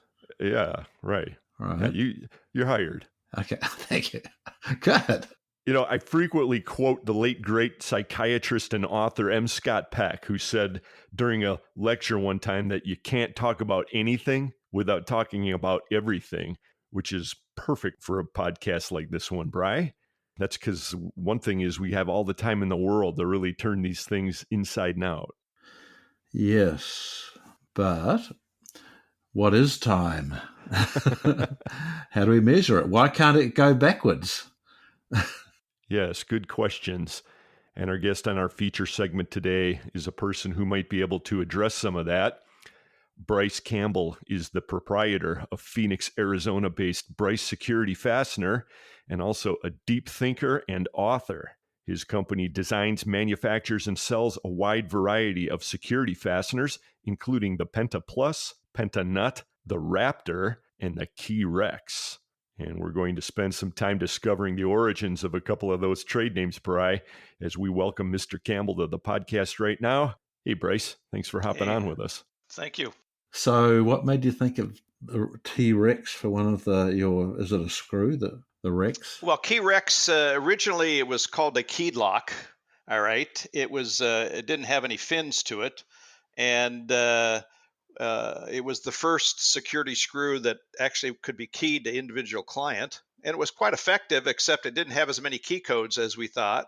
And so, nor did it have the torque that we wanted. So we added extra, what I call lobes or fins, and they seem to be kind of sharp in some regards. It allowed us to have 5,000 key codes from 100. And so it just looked like it would be appropriate to call it Key Rex because it had teeth. So that's how it started.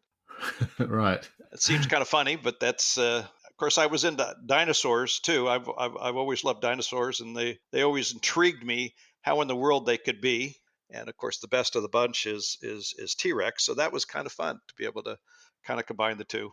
Well, when you run your own show, you get to call the shots. So good for you for doing that. The first time I spoke with you about any of these topics, Bryce, and the first time I kind of got an idea that you were thinking about more than just fasteners. Let's say you were a predominantly fastener-related kind of guy like us. Right. It was, believe it or not, all the way back in 2007. I've got it in my notes here, and I called you to pitch you on FCH, and we were talking about FCH and fasteners and stuff, and we wound up talking about string theory. And I have in my notes, you got to call this guy back and get him on the podcast. And here it is, 2019. So I guess we can agree that time does fly, huh? It does. It does. But it doesn't go backwards. It does not go backwards. It does not go backwards. Even Hawking found that wasn't possible to go backwards. It only goes forwards. You've thought that part of it through too, haven't you? Oh, yeah. Oh, yeah. But it can go forward at different speeds for different people in different parts of the universe, which is kind of interesting. We're going to talk a little bit more about that. And we're also going to see how that fits in with your Key Rex product. In just a second, we want to talk about your actual fastener business for a moment too. But real quickly, do you have kind of a elevator pitch definition of time? I mean, what is time? Time is I guess time is a variable. Okay. That's what Einstein figured out. He was kind of surprised by it. And it all rotates around one constant in the universe. And this one constant, or I'll call it a superhero in the universe, has to stay constant in all environments. And so if you're getting on a fast rocket ship and you're going forward, guess what? That constant will never let you get away. And if you're stuck close to something that's got a lot of gravity to it, and that constant comes to you at the exact same way that it would if there were no gravity. So that said, Einstein came up with this idea of relativity. Time is relative to that one constant. You know, all the definitions that I've heard when I ask that simple question seem to always beg the question in the sense that they use the term to answer the question that's being asked, which is fine because it's a hard thing to define. I'll tell you one that seems useful to me. Time is the medium of events. Right. And that's the way that I think about it. And I think that some of the ways that you're going to define the properties in the way that it relates to space and other things, ways that I can't conceive of. I'm not an Einstein or a physicist or any of the above, but that's how, in my simple mind, I think of it. And so with that, we're not talking to you. You like that? Yeah, no, that was good. I make everything too complicated. Yeah, we got Brian around for that, Bryce. Okay, good. I'm sitting very quiet. Yeah, well, I think you're going to take the reins here in a second. We're talking to you not from Phoenix, Arizona today, Bryce, but you're up in the Pacific Northwest somewhere, aren't you? And what are you doing up there? We have a beach house on the Oregon coast, and Arizona this time of year is 110, and the Oregon coast is about 65. So being that heat is becoming kind of debilitating, we're here. And hopefully the company's running well down in Arizona. So though the worries persist, they're doing a good job down there. So it's one of those deals. I thought for some reason you were also up there on fastener-related business, but I get it. Cool. Nope. Nope. Well, it is August. It is August, and my wife found that she couldn't handle the heat anymore, and we said, you know what? We've been married 50 years here in another month, and I'm going to do what I said I would do. And so now we bought a beach place up here, and it's time to spend some time at the beach. Well, I can't blame you on that. You got to rest up for Vegas, right? True. Hey, it says on your website that Bryce Fastener makes millions of security fasteners and keeps track of 300 million. Now, right. Can you explain that a little? That's intriguing. Well, it's kind of mathematical. Everything seems to be. Yes. Well, normally a Torx product has got 6 lobes. We happen to have 7. And we vary the lengths of the lobes. And so what ends up happening is we put it into a nice little formula so we know exactly what it is. And it's kind of a secret formula. It's kind of our little Enigma code, to be honest with you. And we have kind of a little Enigma process we go through, and we assign a key code to randomly, by the way. We throw dice to come up with what the key code is, and everything is different. Every single lobe is different. Every single gap between the lobe is different, and every single length of the lobe is different. And by the time you add that up, you've got millions, actually billions upon key codes. And we choose to pick out 47 million and say those are the ones that we're going to use. And so it allows every client to get their own unique key code. And it really works well. As a matter of fact, we just got an order from Nintendo yesterday. So I don't know where they're using it, but I can imagine. And we develop a product to get it out in a few weeks, and including bits and everything. And so far, it has been almost unbreakable. It's been kind of amazing. So all of our fasteners really came from a time. I was once, I was like number 3 or number 4 in the security fastener industry. I used to advertise in Thomas Register, and we sold, of course, a lot of hex pin and Torx pin. And I, as a result, was very aware when all of a sudden the bits start showing up at retail hardware stores. And we had, yeah. And we had one customer lose $40,000 worth of computers out of a hospital complex that were secured with tamper-proof screws, big hospital complex. And back when computers were very valuable and that information was extremely valuable, they walked out the back door. And so they came to me and said, hey, can you make us a fastener that nobody else can get out? And because I kind of knew what the tooling looked like, I knew how to have the tooling made. I had some tooling made and had some parts made by somebody else. And we learned, and then we went on from there. It took a long time, actually, because way back in 2003, we were getting into manufacturing. But I'll tell you what, not much manufacturing was going on. But as it turned out, more and more people tried it. And we still have some people from 2005 that are using our fasteners, the very first articles that we put out. I had one guy call the other day, and he said, I remember you convincing me to go ahead and buy this fastener, and I'm putting it on gas station air pumps, where they have a coin box. And he says, it's still working. And I think that was kind of neat. 14 years later, a part that we designed in the very beginning, with not all the features we have today, is still working and functioning, and he's still ordering them to this day. Yeah, it's great when you look back at long-term customers and how you got them and how you kept them. So those are 2 applications. One is in electronics, and another one is in, I guess, anywhere where there's vending or coin-operated stuff. What other types of heavy applications do you have with your company in security? Well, those house arrest leg bands, I think that would probably be one of the first ones you say, really, that's the only thing that's keeping that house arrest leg band on is one of our screws. And surely enough, that's one of our applications. That we have so many applications that we can't even define a customer vertical market. Some of the funniest ones are somebody who's putting up these climbing walls. They wanted our screws because they didn't want somebody undoing one of those climbing units. I guess there would be liability there, I suspect. Yeah, I would think so. Yeah. Zipline guys, they put our screws in those.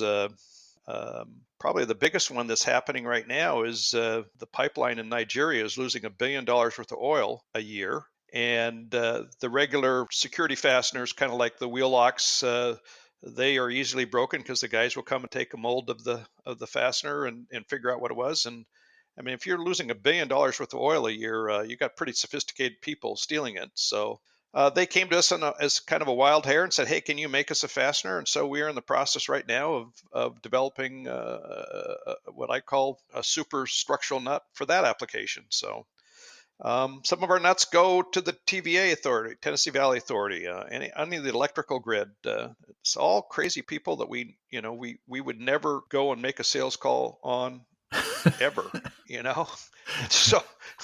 and so we're always kind of flabbergasted where it comes from, and surprised and pleased.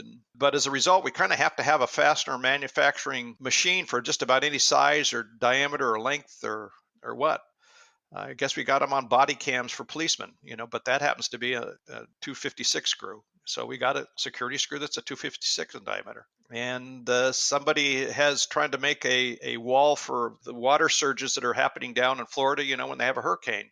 And they needed a 5/8 11 by 3-inch bolt that had an O-ring underneath it. We just got done making those for them out of 316 stainless. So we have this range that we can kind of have to do everything with everything, and had to get tooling for every size you can imagine, and threaders for every size that you can imagine, and kind of an expertise for everything you can imagine. Yeah, well, that's one of the great things about the fastener industry. It's a product that's in damn near everything, and it's all around us.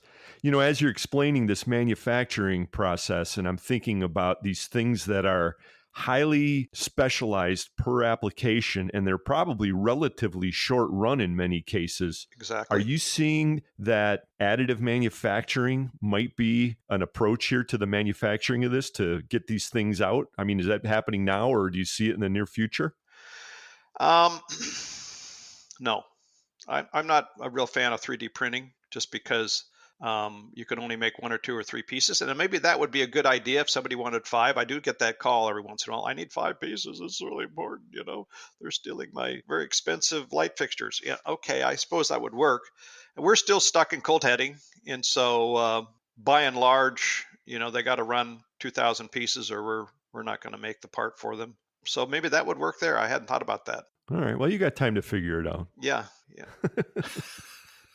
I don't know. Can you do it? Can you do that? Can you do that? That manufacturing where you can hold 2/10 of or a tenth of a thousandth in your designs? I'd be intrigued to find that out, because we generally do with our keyways. We're holding 2/10, or we're holding a 1,000th to 2,000ths tolerance, for our different keyways. And I just wondered if that would be a possibility. Maybe. I would think money solves anything, and okay.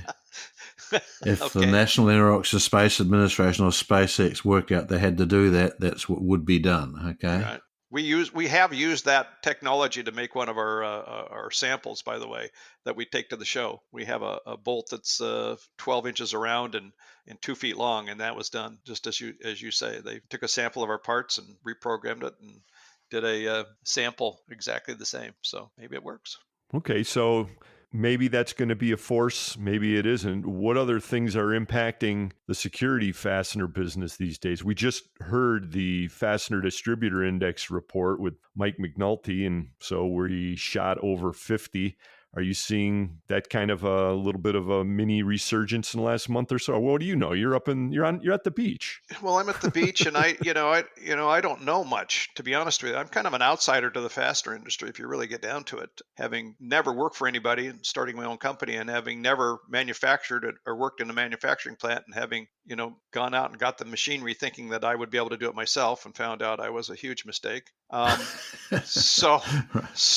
We're not seeing huge growth in our company. Maybe because we're not very good salespeople. I don't know. Maybe that's it. But I would say that things are going up. Yes, for sure. And you always worry. Everybody worries. I don't see any downturn, frankly. Are you taking any kind of a hit from the trade war or the tariff talk that's going on? No, because my product is, first of all, we try to make it all American made. So we're one of the last guys that actually has almost 100% American-made machines, as well as 100% American-made material by and large. And because we're making a security product that's keyed, it's kind of like a cheap lock, about the cheapest lock you can buy that's really effective. So people are paying for the security. They realize if I've got $100 something out there and I put your screw in it, it seems like it stays there forever. They don't mind the 40-cent price. Whereas if I was competing against somebody that was coming over from Taiwan and really inexpensive, that would really, makes it hard on American manufacturing when they're selling products below the cost of the material. which is happening by and large, mostly to most Americans. Yeah. So I'm charging my price, and I don't even take a guy's print. It says you either make it to my way or the highway. We've actually got away from letting anybody give us a print. It's kind of nice, actually, and that seems to work out okay. So do you have a problem guarding your intellectual property then? I mean, this is where someone overseas can certainly steal your idea, isn't it? Well, we had one guy in China. We don't tell everything, obviously. I mean, there's some certain secret. If you really want security, you got to do more than just simply make a security drive, with a pin in the center of it and hope that nothing gets in it. Right. We have a library of every single removal tool on the planet, every single Chinese removal tool, every single Chinese bit, every single tamper-proof bit we can find.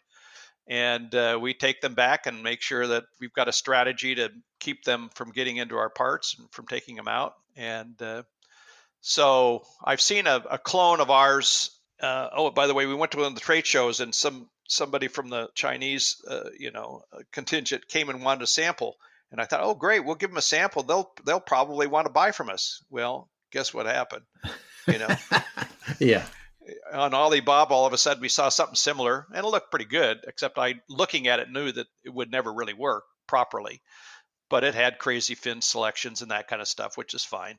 But there's more to it than just a bunch of different key codes. You've got to also make sure that all those crazy tools that are out in the marketplace, are prevented from getting in. So that's intellectual property there. Of course, I've got patents, but patents, are they really worth anything nowadays? But it did work for the one Chinese. The person said, show me your patent and I'll stop putting it on the internet. And I showed them the patent and they stopped. But who's to say the next one wouldn't try it too? All right. That's what you have to watch for.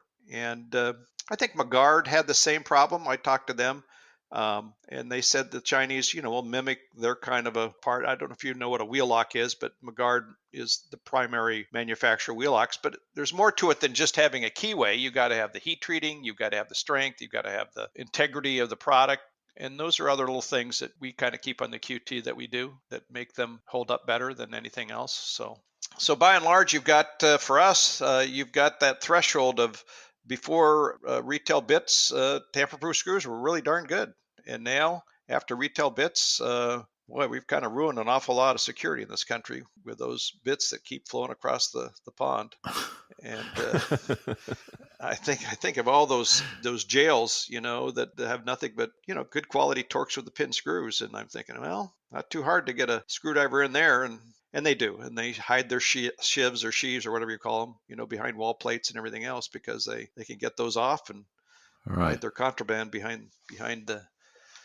Man, there's a lot to think about. You've thought about this a lot for a guy who's not in the fastener industry. You've thought a lot about security screws and manufacturing and selling them. Right. Well, yeah, I think you got to give a customer the security they want, and it's got to work. And so every time we find something that doesn't, maybe there's a possibility that's not going to do as good a job as it could, we change. So we probably made, I don't know how many changes we've made to what we do. Probably 6 or 7 or 8 or 9 different releases, made it better every time. So matter of fact, the guys at work get mad at me because they said, okay, I see a problem here, so let's fix it. And can't we just stay with the product we've got? Why do we really have to change again? Right. Yeah, it's that damn continuous improvement. Yeah, that's the problem. It is. Pain in the ruddy neck. It is, absolutely. Right. It is, especially when they're thinking they're doing just fine, And I get one customer says, I didn't like that. And I change everything because one customer said he didn't like something. So yeah, it's really a pain. It is a pain. So for a guy who's not in the fastener industry, you've put a lot of time and energy into that, but you're also not a physicist and you've thought a lot about time and space. So right. Let's roll this conversation into that part of what you do. And I guess that ties into a little bit your Key Rex product. So that's one of your products and you named it after your love of dinosaurs in part. Right. But then you took that a step further, or maybe I have it in reverse. You published a book called Hexitivity, and that book contains a lot of your thinking about time. Right. So unpack that for us. Well, I knew the physics of a dinosaur. There's something funny about it. I'd taken enough physics to know that, as Galileo said, animals can only grow so big. And here you've got a dinosaur, let's say T-Rex, for example. He's supposedly 15,000 pounds. And I went and looked at all the, I've been to every single T-Rex I could find on the planet, and I noticed that his toes, the T-Rex's toes, he had 3 toes, they're about the size of my leg bone. And I'm thinking, okay, here you've got a 15,000 pound dinosaur that when it runs probably puts 30,000 pounds of pressure onto its foot. And it's got toe bones that are the size of my leg bone. I said, that would be like 5,000 pounds per bone. I said, that's not possible that T-Rex could run, jump on bones like my size and hold itself up.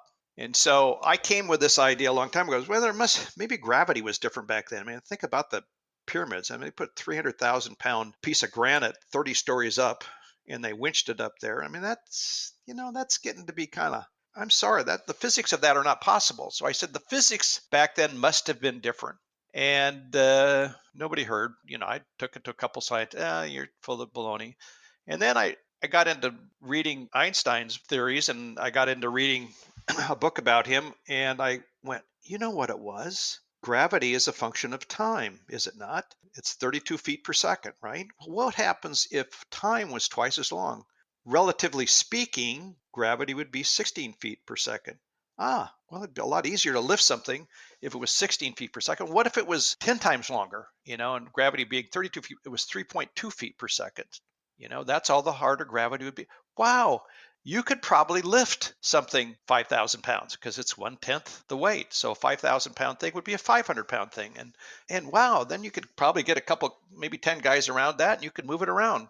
And so the hieroglyphics actually agree with that. When you look at the Mayans, it looks like the Mayans, you hear these little 4'8" guys got 300 pound stones on their neck and they're laying 50-mile long roads that are 10 feet wide, with just stone after stone after stone. They're all 300 pounds. So that's where I came to it. I said, I bet you it's time changed back then. And so what would be the signs of that? Well, early man doing stuff that nobody else could imagine. Was it aliens or was the physics of the world different? And so I decided, hey, I think the physics of the world were different because obviously aliens didn't put dinosaurs on this earth. And it seems very, very apparent that if I was an alien, I certainly wouldn't build some of the structures that I saw are very Stone Age looking, like Stonehenge. So I said, I wonder if the physics of the world were different back then. And what would that look like? And it looks a lot exactly like time and space have been shrinking since the time of the dinosaurs. And that was what the basis of the book was. So you did all this research and all this exploration of these deep scientific topics right, based on your curiosity of the T-Rex thigh bone. Well, it was the thigh, it was his toe bones. So just as well then you hadn't come into the Field Museum in Chicago and realized that T-Rex is just a minute thing compared to Titanosaur that is 3 times bigger. Well, there's even one now that's 150 foot long, so they say. And I said, well, let's see, if we took Komodo dragon and made him 150 feet long, he'd weigh 8 million pounds. And so I'm going, something's funny here. Of course, they used to say dinosaurs were just birds. And so I said, okay, well, let's imagine then we have an ostrich. An ostrich, 8 feet tall, is 300 pounds. Believe it or not, the physics of an ostrich, if you were to grow him to 48 feet tall, the same as a Sioux or whatever it is, at the Chicago Museum. Sioux, I mean, an ostrich being 300 pounds, well, they have to grow 6 feet longer, 6 feet wider, and 6 feet taller. So that's 6 times 6 times 6. Turns out an ostrich would weigh 60,000 pounds if it were to be 48 feet tall. And I've said, oh, well, birds don't fit that scenario either. What if, though, physics were different back then? And that's where I came to. Physics were different. And that's the only conclusion I could see that made any sense. Well, you would have been impressed if you had looked at very big birds, because there is an extinct bird in New Zealand that was about 15 feet tall. Yeah, it's crazy, isn't it? And it was actually live when the early colonists turned up in New Zealand, but it was killed for food. All the feathers and stuff are still around, but yeah, it doesn't seem like they get any bigger than that. Well, yeah, and so I said, well, is there any signs of this thing happening now? What's going on? What caused it? What changes things? See, the unfortunate thing with Einstein is he never found any place where time or space could shrink. all of his theories, in this present universe would say time and space is getting longer. And I said, well, but it's not. It's getting shorter. Well, remember that Einstein himself said, 1,000 experiments will never prove me right, but one could prove me wrong. And, to be fair, at the moment, in the institutions that don't like what you do, they haven't yet found one that proves them wrong yet, have they? They found that time is definitely different at higher gravities or Yes, lower gravities. true. Okay, that's what they found. And higher speeds too. And higher speeds, right. But there's been such a little, very slight variation, because he said as you go faster and faster, time should get longer. And he thought that when you accelerate really fast and you create a lot of G-force and fast acceleration, thus gravity would have to make time longer, because that's what acceleration is. So he combined the two, and so it makes sense. Time would get longer. So we're in a highly accelerated universe, and there's lots of gravity here, so time should only be getting longer and longer and longer. But I'm finding time is getting shorter and shorter and shorter. And I think I could even put it in a context between you and if you like football, I can almost throw a conundrum at you right now. I don't know if you remember refrigerator, the refrigerator. He was the biggest person in pro football. William Perry. Yeah. William Perry. How big was he? He got the ball and he ran the ball and everybody thought that was great. How big do you think he was? How heavy did he weigh? 310. Yeah, 310. He was the biggest man in football back then. That seems foolishness today. I mean, you almost have quarterbacks that are, if you took some of our quarterbacks are 260, 70 pounds, you know what I'm saying? And the linemen now, I mean, if they want to be, they could be 400 pounds easy. What changed? Anabolics. Anabolics, yes, maybe not. I mean, look at your weight. I mean, you tell me if you don't think, gee, I don't eat that much more than I do, but, I'm at a weight now where I could have played linebacker for my college team. And, I've got a 140-pound frame now. So so let's say that things are getting bigger, but tie that back into time. This is where I guess I lose the connection. This is every other animal other than humans are getting smaller. Just like your example of that big bird, in New Zealand. It's never coming back. You'll never see it again. Every other animal, again, in the natural world is getting smaller. Only because we're feeding ourselves so well, and we probably are using steroids, are we getting bigger. We're bucking the trend. Everything else isn't. Kind of strange, isn't it? So all you have to do is go back even 100 years ago and look at what humans were living in. I mean, you go back and you say, well, how did they live in this tiny little space? And even if you were to walk back to where you went to grade school or to your childhood home, you would look at that and say, I thought this was a big house. How did it get so small? And it wasn't just that your brain got bigger, because I've been back to my folks' home, which I left, seeing them when I was 42. So I was a pretty old person at the time. And it's a little house now. But it never felt like it when I was there. And I never had the impression it was a little house.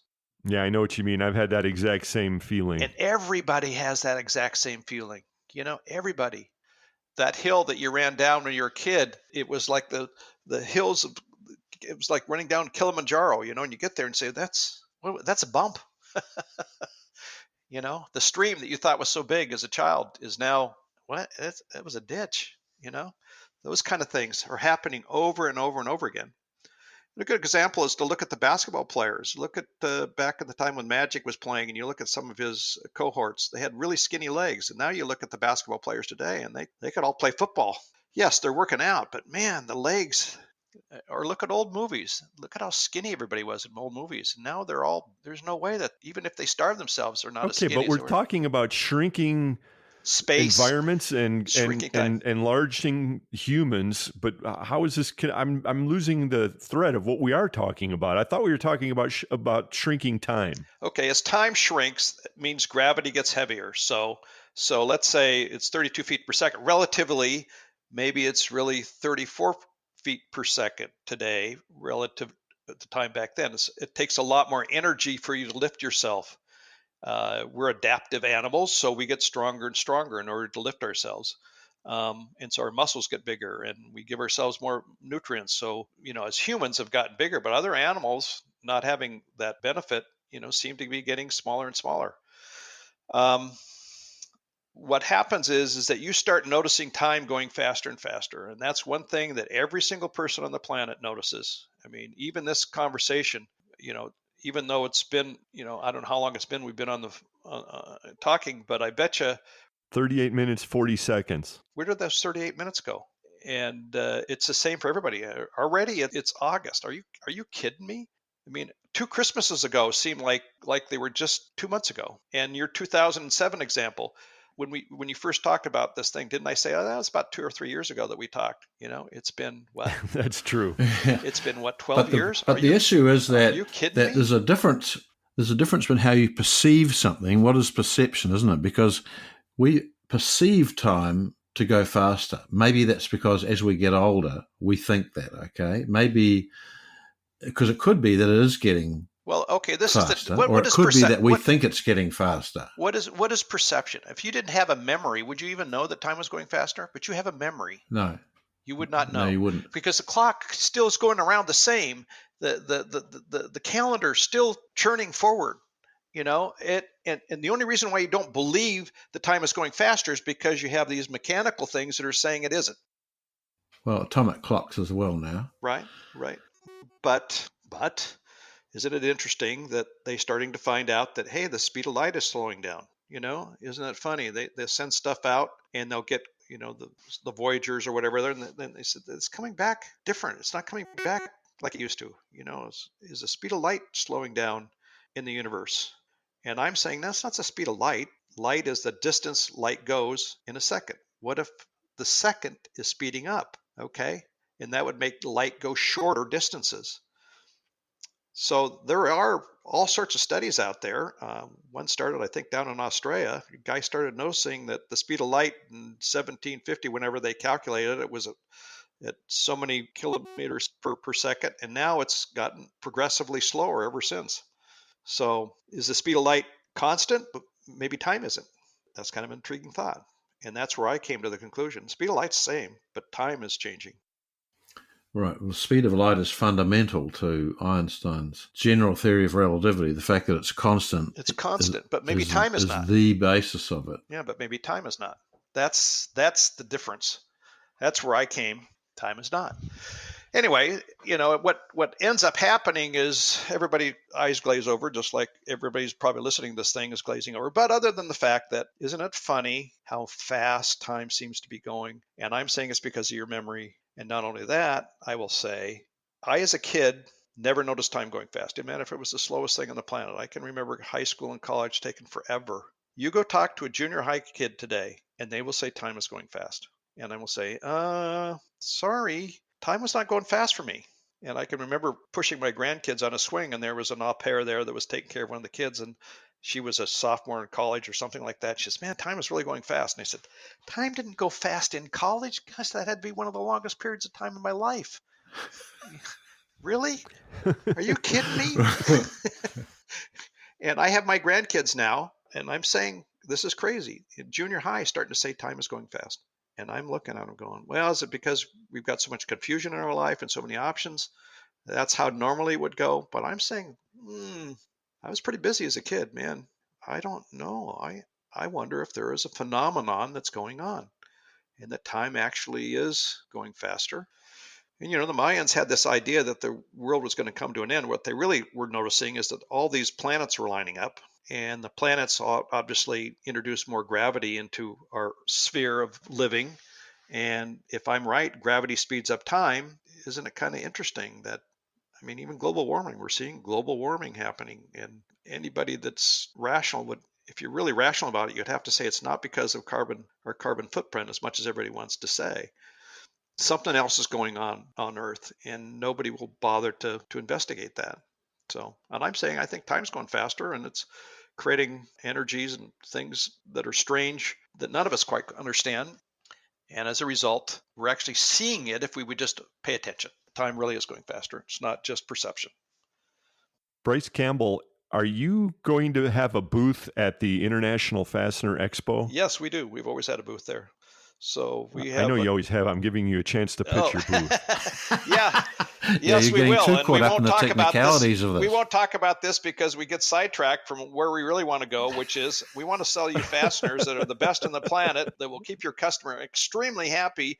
And you just have to trust that the track record says security fasteners of old are kind of not really security fasteners. They're vandal proof at best. So, but if you need real security, we're the guys. And we even say, if it doesn't work, we'll fix it. So not too many people will guarantee their fasteners the way we would. Well, if you see Brian standing in the aisle arguing adamantly with someone about Heisenberg's uncertainty principle or something like that, it's probably right in or front the of your Schrodinger's booth. Schrodinger's wave equation, or well, whatever. That's good, Brian, okay? because I don't understand any of that. The only thing I understand is time. So, and that's a pretty simple formula. So, Well, it's almost time for the Fastener Show, and we know that, so we're going to look forward to seeing you there, Bryce. And we're talking, again, with Bryce Campbell of Bryce Security Fastener, and the book that he wrote is called Hexitivity. Now, I'm wondering, is this book available for people who might be interested in picking up on this? They're going to talk to you out there in Vegas, no doubt. But I mean, could they go out and grab one? Yes, it's called Hexitivity.com. You go on, and that's with an I, all I's, Hexitivity.com. I put it on the internet for free because I was going to charge for it. And I thought, you know what? Every time I talk to somebody, their eyes glaze over. So I'll just throw it out there and let anybody look at it. And, I hope to make my millions off of it, but I couldn't even get a professor to even talk to me, much less look at it. So I finally got to the stage where, do I want to spend a lot of money getting this thing done or just put it on the internet so it's on the internet? You can download it for free. By the way, I have a thing in there about hell, what hell really is like. It's based on an idea of what really must be inside a black hole. And Stephen Hawking actually came back and walked right over the top of my idea and said, oh, only rich people are in hell. I thought, boy, that seems to be kind of inappropriate from Stephen Hawking, Right. He could say that, okay. Spoken like a rich guy, if you ask me. Yeah, right. Yeah.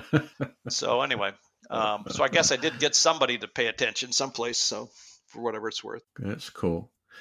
Right. Well, I'm going to have to go back and think and for those of you still unsure about what Bryce has been talking about, there are two current major theories. One is Einstein's theory of relativity, and there's also the theory of quantum chromodynamics, which deals with all little things. Mm-hmm. And there is, so far after years, both of these apply in different places, and they cannot work out how to come up with one single theory that works everywhere. So both of these current theories are only still postulates because Einstein's theory does not work at small distances. And quantum mechanics does not work at large distances, yet both of them clearly apply in our universe. By the way, I discussed that in my book too. It's called the unity theory, and I come up with a formula. So for whatever it's worth, like I said, I've got all these ideas about all these question marks and how it works, and by making time a manipulator of all this, it pretty much answers, in my mind, all those questions, including the string theory that we talked about originally.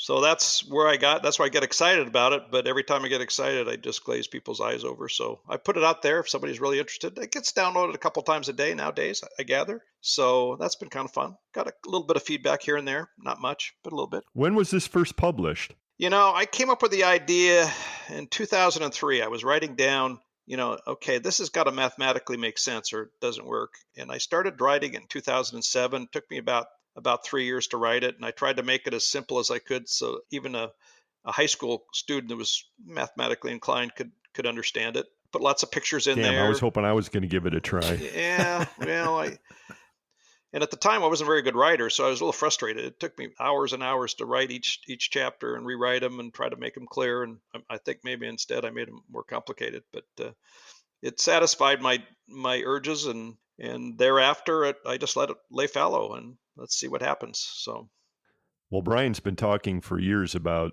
the theory of everything, the TOE, the unified theory, which it sounds like you've taken a crack at. And so I know for a fact that he's going to run out and download this thing and at least absorb that part of it. Yeah, I'd like to have him get in my face and say, "Oh, maybe you're way off here," and that wouldn't hurt my feelings at all. Well, I've got to think about this whole idea of time changing, and how would you be able to measure that over 50 years, say, or 100 years, or 1,000 years? Okay. So I've got to think on that one, okay? Well, what I did is I said, well, let's see, Moco Picchu, okay, they've got 5,000-pound stones up a one-man road, and though the Indians thought birds flew them up, we know they were quarried 5,000 feet below, and they were fitted perfectly. And so how did they get that up there? And I'm going, well, a one man, that's why they never found it until the late 1800s. It's because this dumb little path, just didn't seem to go anywhere. So then you get up there and you say, well, wow, isn't that interesting? The lower stones, by the way, are the biggest, and the bigger stones, as time went on, get smaller and smaller, and the craftsmanship is less and less. By the way, it's the same with the pyramids. The biggest pyramids are the earliest ones, and they get poorer and poorer and more poorly made later on. Well, they could have had a problem with runaway inflation in their economy too. That would also explain that, okay? That's a possibility. Yeah, you'll have to do an economic analysis on that too, Bryce, to convince Brian. Yeah. I have seen those stones, and also the very close to that, the giant fortress of Sacsayhuaman, and where is that? That's just by Cusco, actually. Okay. Is that one that had those stones that all fit together nicely, or?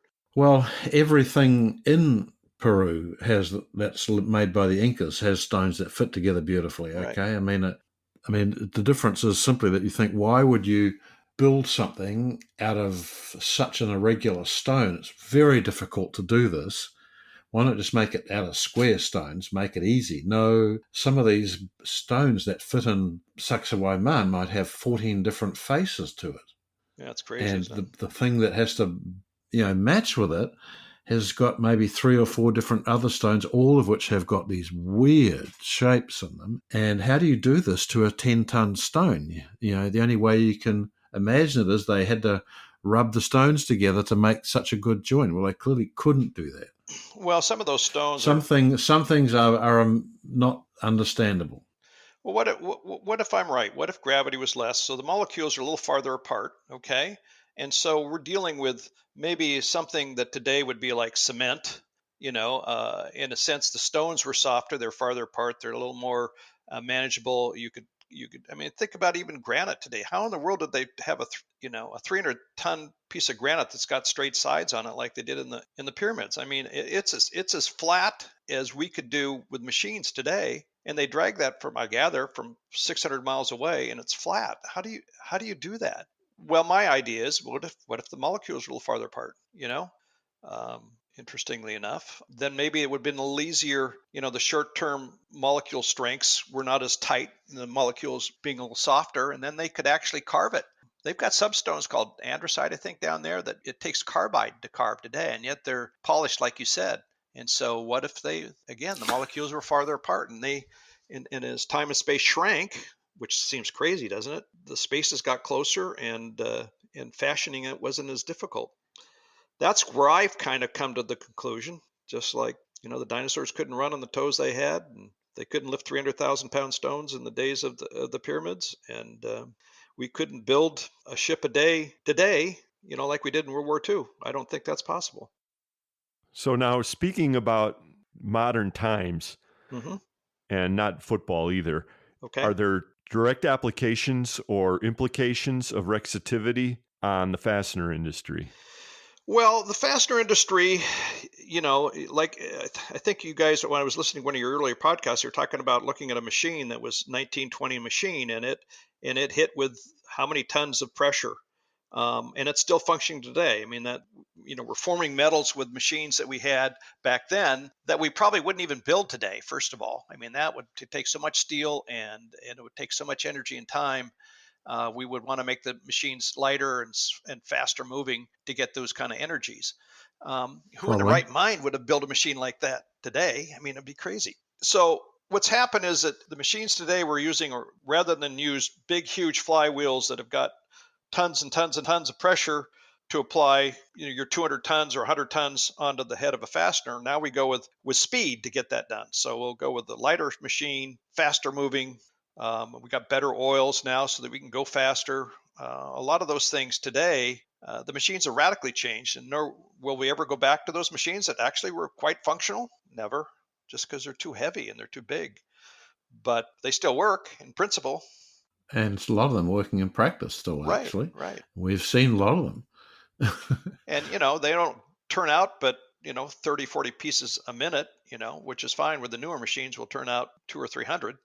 We're actually kind of in an industry that still kind of hangs on that same principle that always worked in the past. I mean, you got to forge something, and you come doing it cold. You got to come in with a lot of tonnage, and it hasn't changed, really. It really hasn't changed. A little more sophisticated now, and we're faster, a little more precise. But the reality is you still got to come in with X amount of tons in order to deform the head, and that's just the way it is. All right, so I guess the main thing that listeners have to be aware of with Hexitivity on the fastener industry is that the Vegas show is going to be here before we know it, and it'll be faster than it was last year, not only because time's getting shorter, but also because it's in September this time. Okay, good one. All right. And at the end of it, we're going to say, God, how did it go so quickly? Yes, we always say that. Now, here's a last question for you, Bryce, and this one has to do with a little, maybe a little relevant trivia. My uncle always used to quote somebody, I'm not sure, and that's the question, but the quote goes, "Time flies like a speeding arrow. Fruit flies like bananas." Who said that? I have no idea. My dad used to say time is like a roll of toilet paper. It goes faster and faster the closer you get to the end. So I think we're all finding that, are we not? Matter of fact, I think this applies to every single guy you're talking to right now. There's a lot of what you call Titanic old guys in the industry. Okay, we've all been around a long time, and I bet you every single one of them said, "Where did the time go? How did I get to be this old this quick? This is nuts." Yep. And people used to die at 55 of old age. It's not happening anymore, right? It's just not happening. Brian's proof of that. I know. I'm a living dinosaur. Well, don't you feel pretty young? I mean, aren't you looking at yourself and saying, how did I get this old? And how did my brain still stay so young? No, I don't look at myself in the mirror. I got rid of mirrors, okay? But your body parts are falling apart, but your brain is still young, right? It's a travesty how fast this life has gone. Point well taken. Well, I said at the top of this conversation, gentlemen, that you can't talk about anything without talking about everything. That was a quote also, and I think we did a good job of scratching everything as far as 1 hour in 2019 will allow. But we're going to continue this conversation, and I suggest that we do it after Brian takes a look at Hexitivity online and especially that theory of everything, because I think that's where all of our thinking will merge.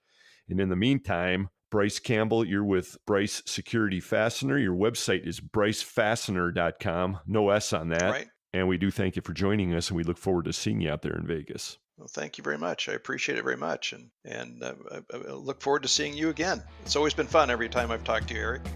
So you always bring to the table a lot of different thoughts yourself. So thank you.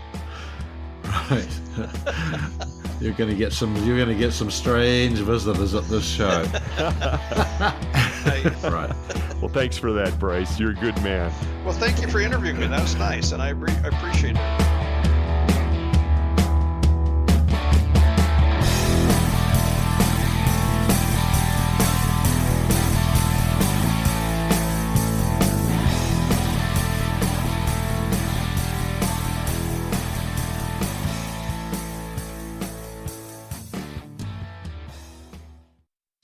Online Fastener Talk Radio. Hey, at least it kills time on long road trips. Fully Threaded Radio. BTM Manufacturing is a domestic ISO 9001 manufacturer of threaded fasteners and bent wire products. From anchor bolts to studs to U-bolts, BTM is committed to making your per print special with the highest quality standards while meeting your on-time delivery schedule. Since BTM began in 1961, this family-owned business has remained focused on providing exceptional service to their customers. Centrally located in Kansas City, Missouri, BTM recently expanded into a 100,000 square foot facility, which allows for the production and manufacture of many projects simultaneously, both large and small quantity. BTM's website at btm-mfg.com allows you to submit custom quotes quickly and easily, and once you do, a BTM team member will contact you as soon as possible to discuss your needs. Are you ready to get started? BTM is. Visit www.btm-mfg.com today.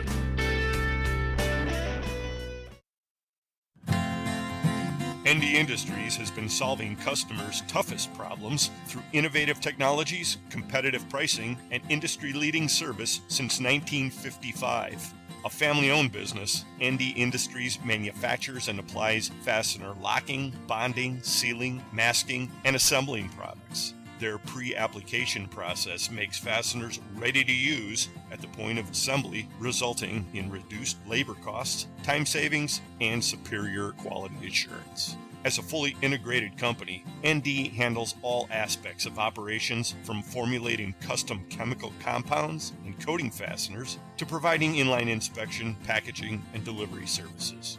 ND Industries serves the global market with 13 divisions in the continental U.S. and also facilities in Taiwan, China, and Turkey. Learn more about ND Industries at our website at www.ndindustries.com. ND Industries, innovative technologies, competitive pricing, and industry-leading service. Contact ND today.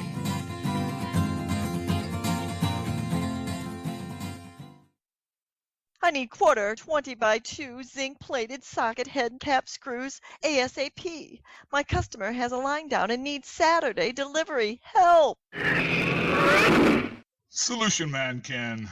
I have over $1 million in zinc-plated sockets in stock, and I'll gladly drop ship directly to your customer on Saturdays.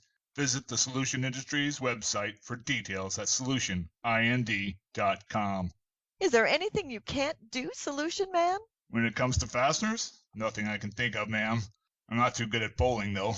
SOLUTION, SOLUTION. Solution Industries. We are Solution. You know your screws and your brews. That's why now there's a Baird brew just for the fastener industry. That's right.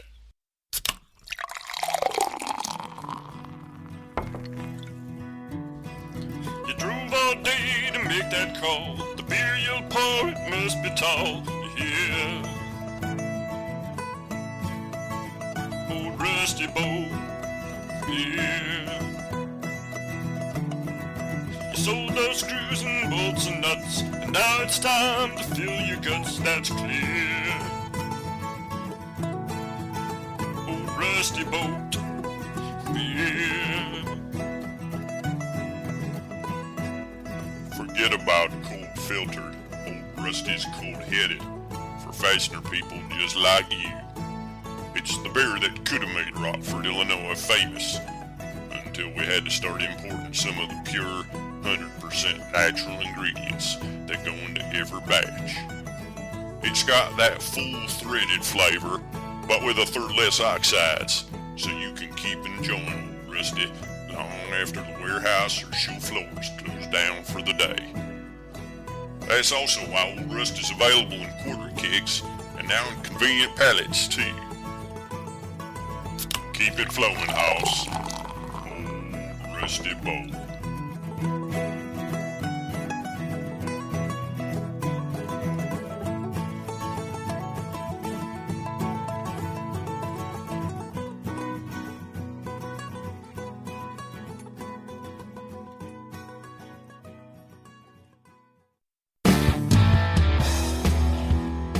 This is George Hunt III from Brighton Best International, and you're listening to Fully Threaded Radio.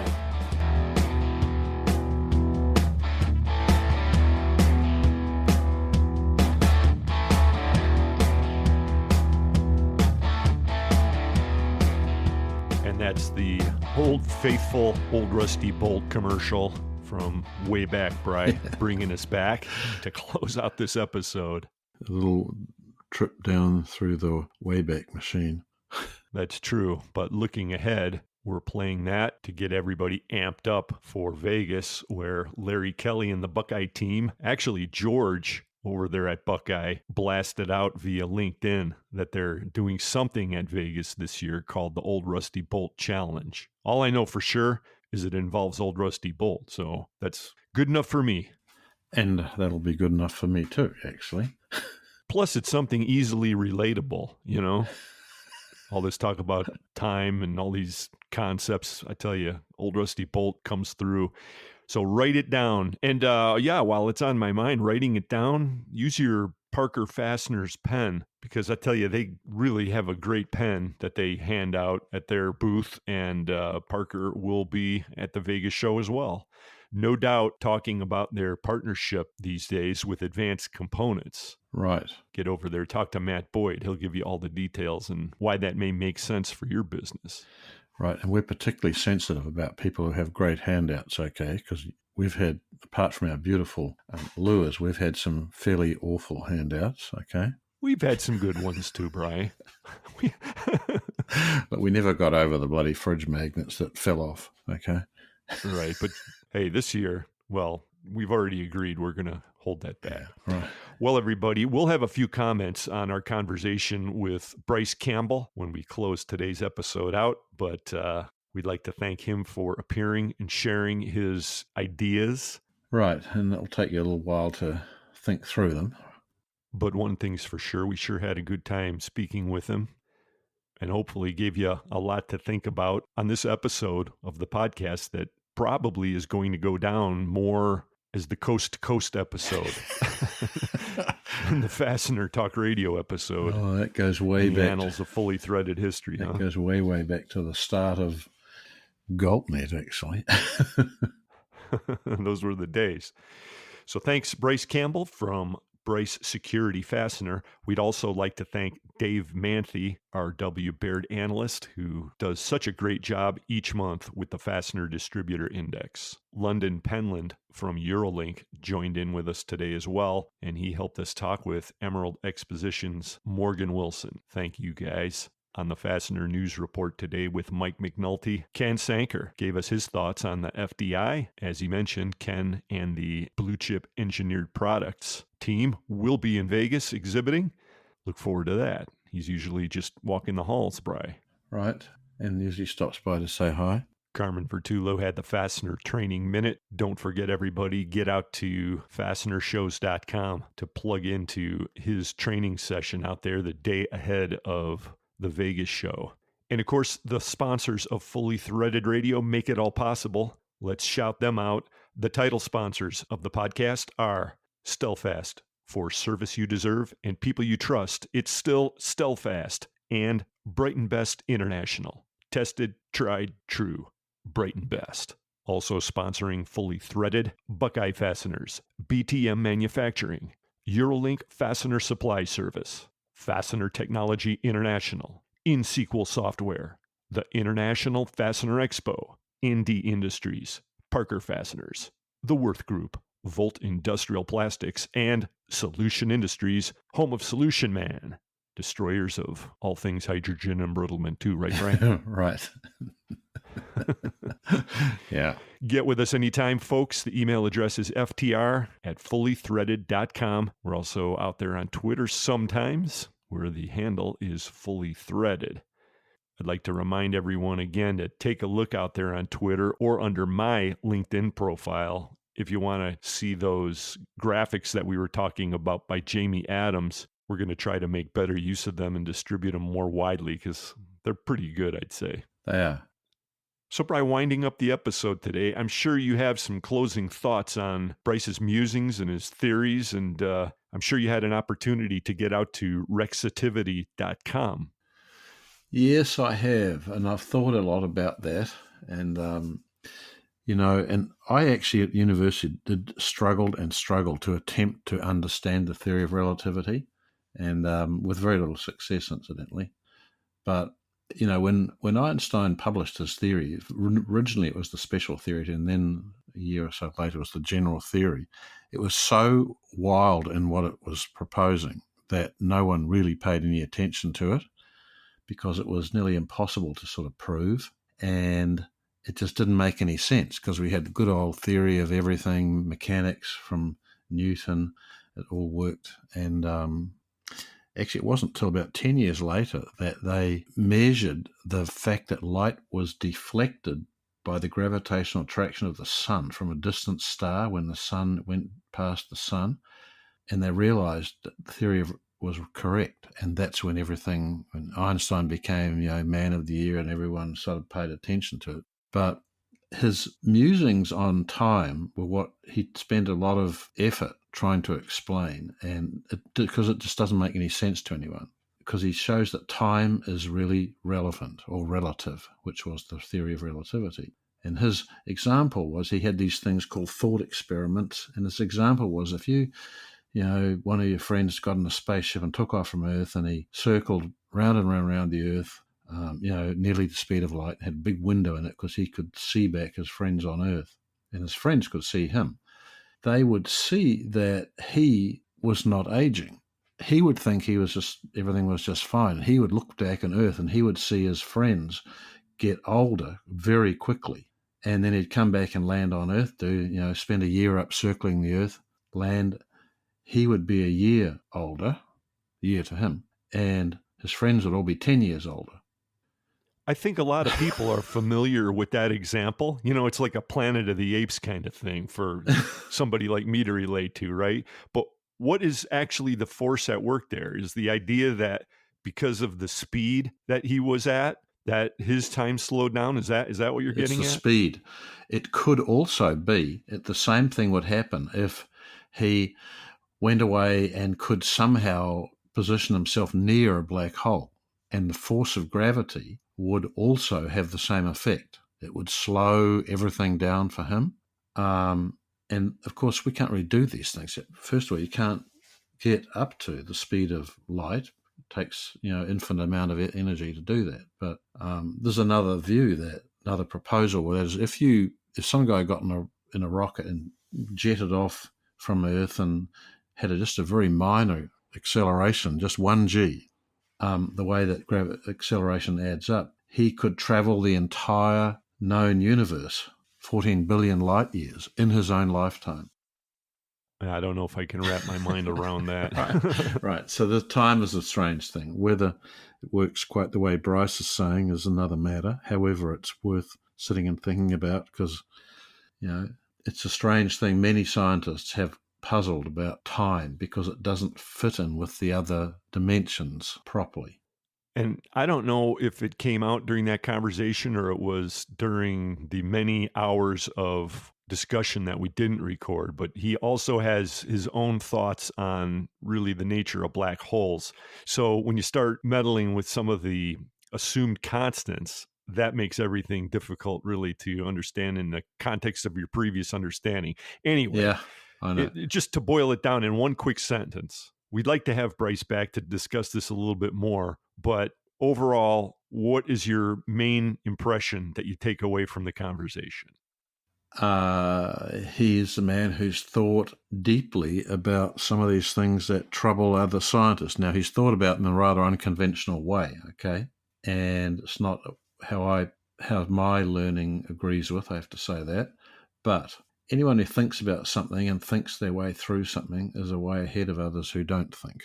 Well, I agree with that. And it was very good to have Bryce Campbell on the show to discuss his Hexitivity theory. And of course, my thinking is I always want to get back and apply it to the fastener industry. I'm glad you do. Okay. Yeah. So I'm thinking, okay, let's see how, in my way of thinking, how do we get this here? And I'm thinking, well, if I'm going to butcher this. So time is speeding up. And so that I think he's corresponding that with space shrinking at the same time, which is in contrast to the expanding universe idea. Right. I know, but okay, just go with me here. So I'm trying to apply it to the size of the fasteners that we have to specify, Bry. And I think we can boil it down before the next episode or two, but I've got a name for it. Okay, spell it. Well, we've got relativity, then we have Hexitivity. Now our theory is going to be called Hexitivity. Oh, okay. Right. Right. Fortunately, we're out of time. Thank God. For this episode of the podcast, everybody. I just didn't do a good job with that, but thanks for hanging in there with us, folks. Thanks for listening to the podcast. And we hope that you'll join us for episode 144 of the show when we have extensive coverage of the International Fastener Expo out there in Vegas. If you're out there and you bump into one of us, the lovely and talented Lynn Dempsey as well, we'd be happy to include you in the podcast. Right. And if we know you're a podcast listener and you walk past our booth and we see you scratching your head mystically or mystified manner, we'll know exactly why, okay? You're still thinking about the podcast. Yeah, but I promise you, we're going to have a good reason for you to stop by, so don't miss the FCH booth, everyone. Right. Do we know the number? Of course not, but you'll stumble into it. Hey, everybody, for Brian Musker, this is Eric Dudas. Get out there, sell some screws, see you in Vegas. Yeah. And we'll talk to you there. Till next time, folks.